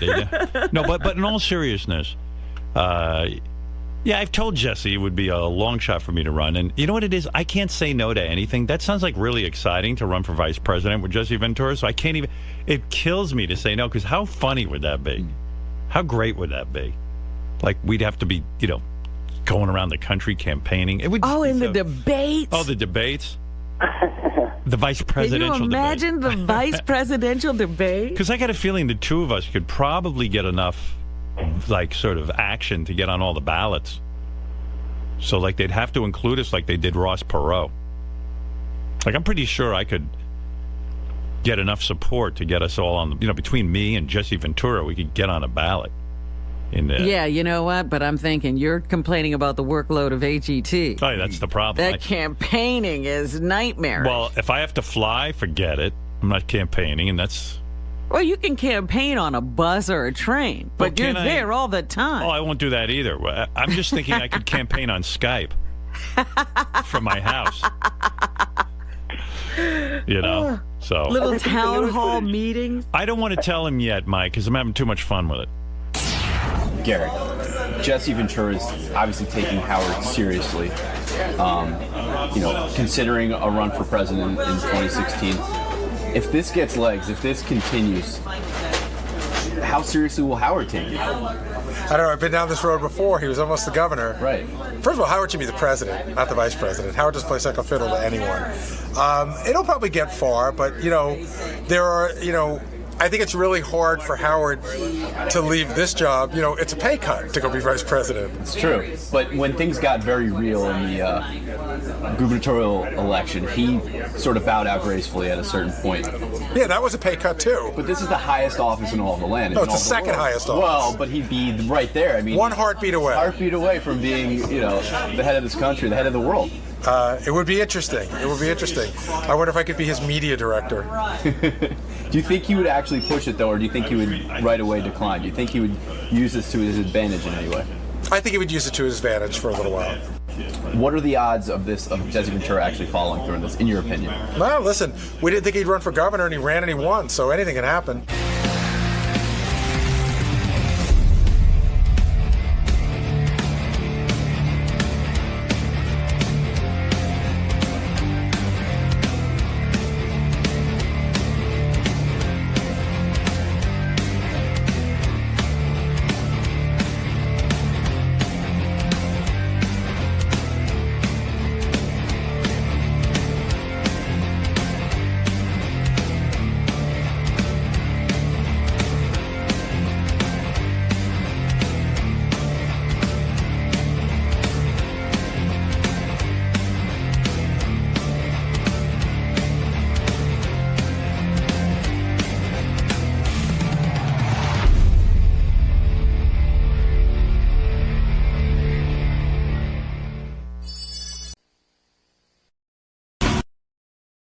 We're staying. Came to see Howard today. Our record comes out today, Illusion of Progress.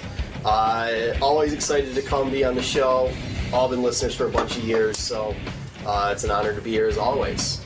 Now, guys, it's been quite a while since you've been here. Anything has changed? What's new?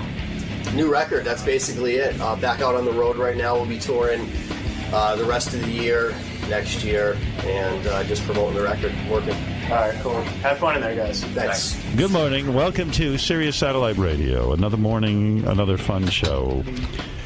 And our good friends from Stained are here. They're hanging out.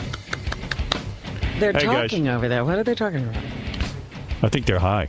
I hugged somebody and I got high. Rock and roll. I was talking to Aaron. I got high. I was telling the pot is just coming off of them. Boys, we've been smoking this morning or what? Oh, yeah. You guys got some strong weed. I mean, Can you smell it? It's in my... Why can you guys act so normal and be with weed? Well, if I do weed, it would be very apparent. I'd be paranoid. I'd be walking around here. Is everybody smoking this morning? No, just us two. Oh, Just comes from years of experience. It's amazing. I could never smoke like that. You guys win strongest weed from a guest ever. You just beat out Snoop Dogg, who had the record for 4 years. At least we win something. It's great because, Aaron comes over next to me smelling like weed, and then he says, That's in my pocket. He goes, this is for you. No, man, it's on you, man. I mean, it's in you. It's in your blood. It's like an Italian with garlic. Then he handed me some new kind of vodka. What is that vodka? It's Hammer Sickle. Hammer Sickle. It's a And new where's vodka. that from? I don't know, but Russia. But it's a couple of bottles, and I'm going to drink them. Very good. It must be good stuff. That's a perfect gift for me, man. It's worth Thanks. drinking. Yeah, Hammer and Sickle. So how you guys been? Very good. We're going back out on tour again, or what? We're out. Oh, you're out because for the new album. Been out since the end of June. And Howard, the new Stained album, this is the coolest album name, The Illusion of Progress. I like that. You like that? Yeah, I do, yeah. It's very heavy. What do we mean, illusion of progress? It really means whatever the fuck you want it to mean. Did you come up with this when you were stoned? No, it was a conversation. We were fucking off, not doing any work, and we were supposed to be in the studio rehearsing. Right. And we were all standing around talking, and Johnny K, the producer, said something about it, like, what the fuck, guys, are we going to get something done today? And I was like, yeah, it's kind of like the Illusion of Progress. It is. I was just like, That's a great title. That's a really good title for the record. Record business is tough today, man. I mean, even when you make a hit album, it's hard to even gauge the sales because everybody's busy downloading and stuff. Terrible, It's a tough business. It really is. I just saw AC/DC themselves announce that they're going to do an album release just through Walmart or something like that. But Walmart bought 3 million copies of it. Oh my God! That they can't return. So I mean, for AC/DC, it's a home run. Yeah, it's a good deal. Wait a minute. So the album starts off triple platinum. Yeah. That's what they sold. Wow. That's what the deal is. Wow. And you have to wonder why bands are doing things like that.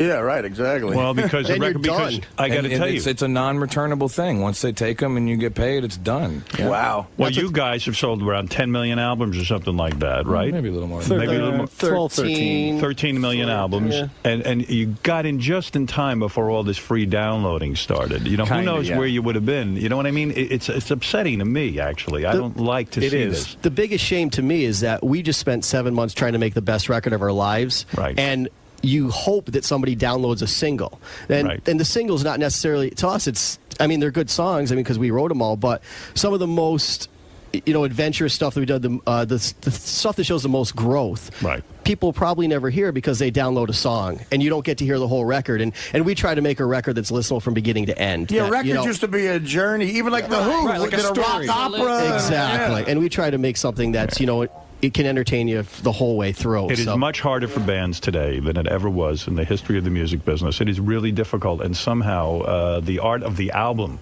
has been lost. Sure. That was my greatest joy in high school, when I would go home and get these albums and open them up and listen to every song and know the words to every song. Sure. It's tough. It really try to is. figure out why side 1 and side 2 are different. Why is the placement of a song here? That's all gone. Yeah. Well, you're going to do the song "Believe" now from your new album. The album's available now? Is it? It's released. Today. Today is the day. Today is the day. This big is the big day today. The song "Believe." What do we believe in? What are we talking about here? Do we give explanations? Is or we this the don't? Cher song? No. Weed. Yeah, now Cher's song was "Believe," wasn't it? Do you believe? You're killing me. Why'd you write this song? What's going on here? Give me some kind of. I approached some songs on this record a little differently than I normally would have, where me and Johnny K just kind of sat and had a conversation about whatever it was. See, he wanted me to figure out what my songs were about before I wrote them, and I don't normally do that. So it was kind of a different process for some songs. I mean, sometimes you write a song, always, and you don't even know, you yourself don't know what it's about. No. You mean these lyrics just come out of you? Yeah. And you say, "Gee, I don't even know what this means." Yeah. Can you figure it out after? Usually. I don't buy that, though. You mean you like the sound of the lyrics more than the meaning behind them? No, it just comes out. It's not really like toiled over pen and paper and what's the perfect way, But you write it down. You write it down. Usually it comes out over the microphone and onto a recording first, and then I go back and kind of listen and So you write down. yourself don't know what "Believe" is about? It's about it's about wanting somebody to believe in you. Oh, okay. All right. Okay. I'm high, man. Take it easy. I'm sorry. I don't want to bum you out. I want to bring you down. It's like, how if you believe something, yeah. when you believe in somebody, and you feel like everybody believes. Well, that's what Cher said about her song. When someone believes in you. All right. The song is "Believe." It's from the new album. We celebrate your new album coming out. The band Stain. The Illusion of Progress is in stores today. And by the way, Stain will be performing tonight at the Hard Rock Cafe in Manhattan. That's a great place to see them. And you can always go to Stain.com for more details. All right. Take it away, boys. Uh-oh. All right. Ready? Yeah. Let's do it. I'm not. Okay, cool. 1, 2, 3, 4. Thanks, Howard. I understand now. Beautiful job, boys. Let me ask you something. Thank God you lost the drummer on that. Mike, what is that? Mike, what's this technique of yours on the guitar? What is that? What are you doing? It's called hacking. Yeah, what is that? Yeah, what is that? I like that. I like that. And then when you hit that little harmonic thing. Oh yeah, those are tough good. ones. Yeah, nice. That's cool. Nice stuff. Really good. Now, Aaron, what do you do when you play guitar? You have an open E tuning? Is that what you do? This particular song is open tuning just so that I can play along with Mike. I'll tell you what, you guys are really talented. Now, I should have this kind of talent with music, but I don't. I can't do it. But you sound great, and the voice sounds real good too, Aaron. Thanks. Yeah, with all the smoking, you still. I mean, it's amazing. I mean, what are you doing to yourself? I want you to knock off all this smoking and save that voice. There's always either a cigarette or a joint at all times of the day. That's what I mean. In the studio, it's like it just sometimes both. Sometimes both. Sometimes you get confused. Like right? even during the whole recording process of vocals and everything, there's an ashtray right there and a big bag of weed. And but why the cigarettes? All right, the weed I get, you get high. You Why know the what? cigarettes? I quit cigarettes for over 4 years. And then what happened? It's such a dumb I habit. fell off the wagon. You didn't look cool anymore. No, honestly, it wasn't that. It was stuff going on in my life that was extremely stressful. And What went on? What happened? Everything all right with the marriage? Yeah, well, that's kids? great. The kids are great. So what the hell? When I can't imagine. when You my had wife to pick up a when my wife got pregnant this last time with Indy, in the beginnings of it, with the first ultrasound, they said that there could be genetic problems. Oh, yeah, I see. And what I then mentally went through could pretty much drive anybody back to having a cigarette. Having a cigarette. And then we went to the second ultrasound, and the baby was perfect. And now you were she hooked. is perfect. And he's still smoking. And I was 2 packs a day now. If you count the cigarettes, the joints, and the smoke that the record company blows up your ass. The thing is this, though. You got such a beautiful instrument there. To piss it away with these cigarettes. And also, cigarettes, I think about the futility of cigarettes, because I used to smoke. And you smoke them, and you realize it's so silly. You're just dragging smoke into your life. It doesn't do anything. No, and it makes no sense. Yeah, but he didn't sound any better when he had quit. I don't even smoke cigarettes that have all the chemicals and additives either, and it still doesn't do anything. Aaron, these people are health nuts. Right. You want some heroin? Come see me. This guy's on everything. I smoke. Look at me. You guys don't do heroin, do Picture you? of health. Anybody do heroin here? No. Never tried it. No, not yet. Yeah. I was Just on always weekends. I was always smart enough to not try it. Only the great because I know I would like it. All right. Really? Well, that's it would the be problem. really foolish for me to try it. I said the same thing. I should have been that wise, because the first time I did it, it was in a hotel room on the road, and my head hit the pillow, and I went, "Whoa, I'm in trouble." It felt too good, man. Look, if blowjobs were that available, I'd get that every day. Well, you boys are great. I have to say congratulations on another new album. And if you want the album, it's in stores today, The Illusion of Progress. And you could sit there and be with Stain for an entire album, not just a single. Yeah, don't just listen to a Imagine single. that. Imagine that. An entire album, like a whole thing that comes out of the CD that you can look at. And I know. I was just reading all the Do stuff. they have artwork and some Sounds lyrics worthwhile. and all that? Believe is a great song. Very, very, very good. I love it. Thanks for having us. Stain will be These guys are- performing tonight at the Hard Rock Cafe in Manhattan. For additional tour dates, go to stain.com. You were going to say? I just said, these guys are the greatest band and the greatest bunch of guys, too. They are a good Really bunch of guys. And Friends all of the best. Friends of the show. It's Yes. always such a pleasure to be here. Yep. Well, Great we having you. appreciate it. Listening for years. Thanks, Howard. All right, guys. Thank you.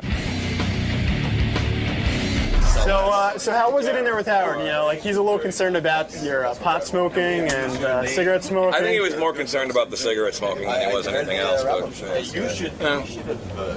Hasn't hurt you yet, right?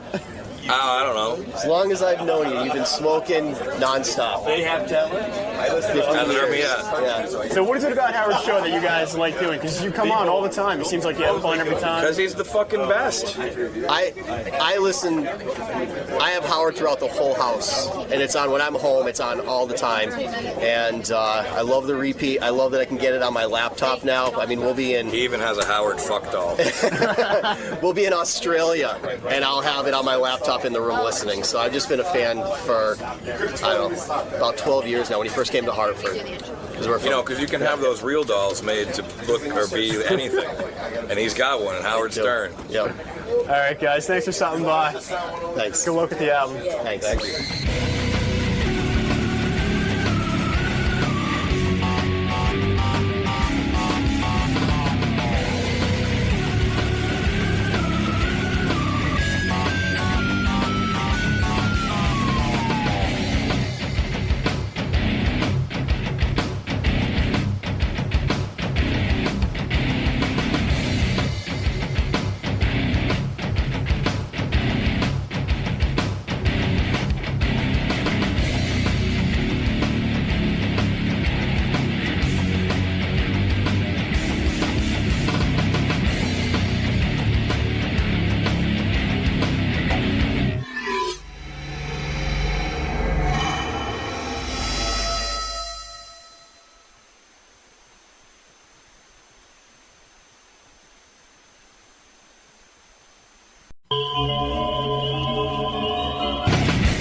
watching Howard TV's HD Clip of the Week. I'm concerned for you as the person, not Yucko. I'm concerned for the person. What about what Artie says? He feels bad for you that, like, when you go to these, things like Greg Fitzsimmons asks you to do something, then he says, no, I mean, you got to get into makeup. Well, you know what we ended up doing? It was me, Teddy, and Levy having to end up like we were pretending like we had to fucking blow Ron Jeremy, a Not pizza pretending. guy. Anybody who watches that video, it's going to look like you're blowing Ron Jeremy. Thank God Artie threw CDs at Sal and not his breakfast plate. He would have fucking killed him. You see what's going on over there? It's grilled chicken. Fucking mound of food. It's grilled chicken. You think Artie's getting too heavy? He's been too heavy. You writing that book? What's it, a fucking cookbook?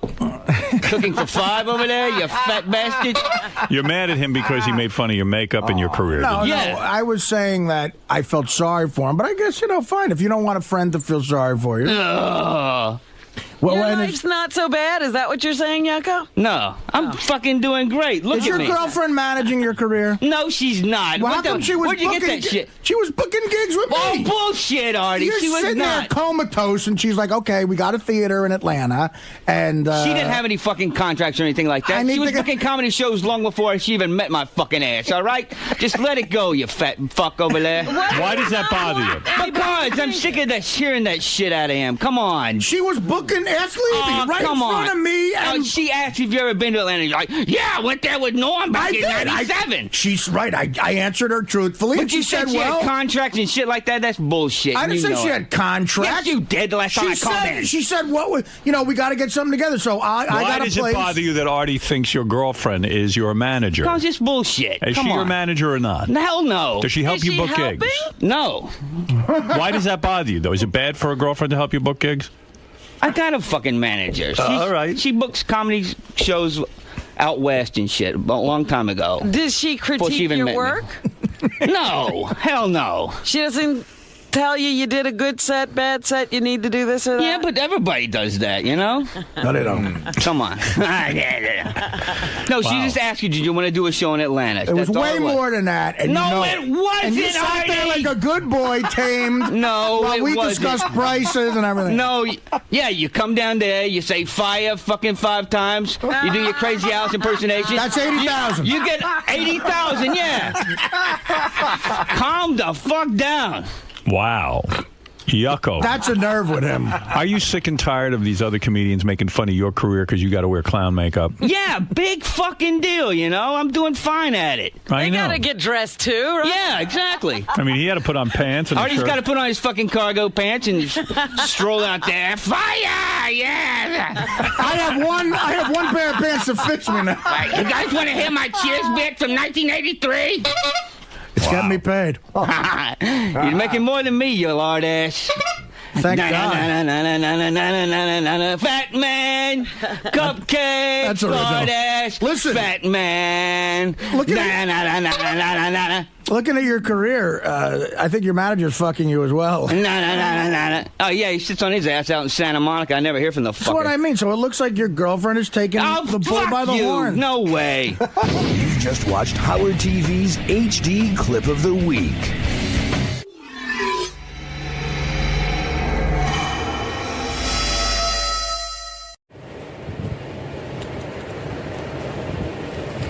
Xin chào tất cả các bạn. Cảm ơn các bạn hôm nay đã quay lại với kênh của mình nhé. Hôm nay thì mình sẽ chia sẻ với nhau về tìm hiểu thêm về cái hoa sáp. Các bạn thấy không? Đó, một bó hoa này nó khoảng tầm 40 bông đến 50 bông thôi, nhưng mà khi mà được gói cùng với những cái giấy này nhìn nó rất là to, đúng không các bạn? Đó, nhìn nó rất là to. Hoa sáp nó khác gì với lại cái hoa thật ở bên mình hay là hoa giả? Thật ra thì cái hoa sáp này cái chất liệu của nó được làm từ sáp. Nghe tên thôi là mình đã biết cái chất liệu. What a great idea. Taking the radio show and putting it on television. Brilliant.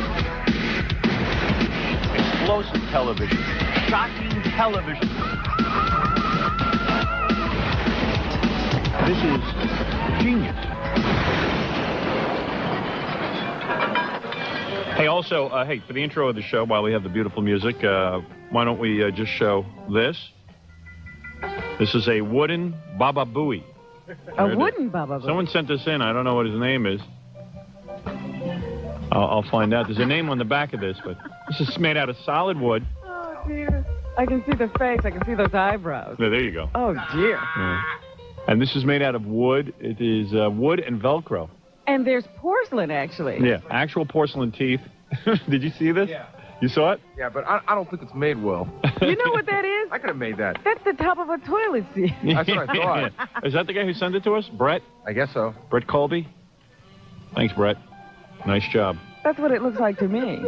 I saw the puppet on the E! Show last night. How'd it look? It looked good. Fred is, he's quite the, Puppeteer? He really was good. I finally found something for Fred to do. Somebody faxed me yesterday. That's not a puppet. That's a Garyonette.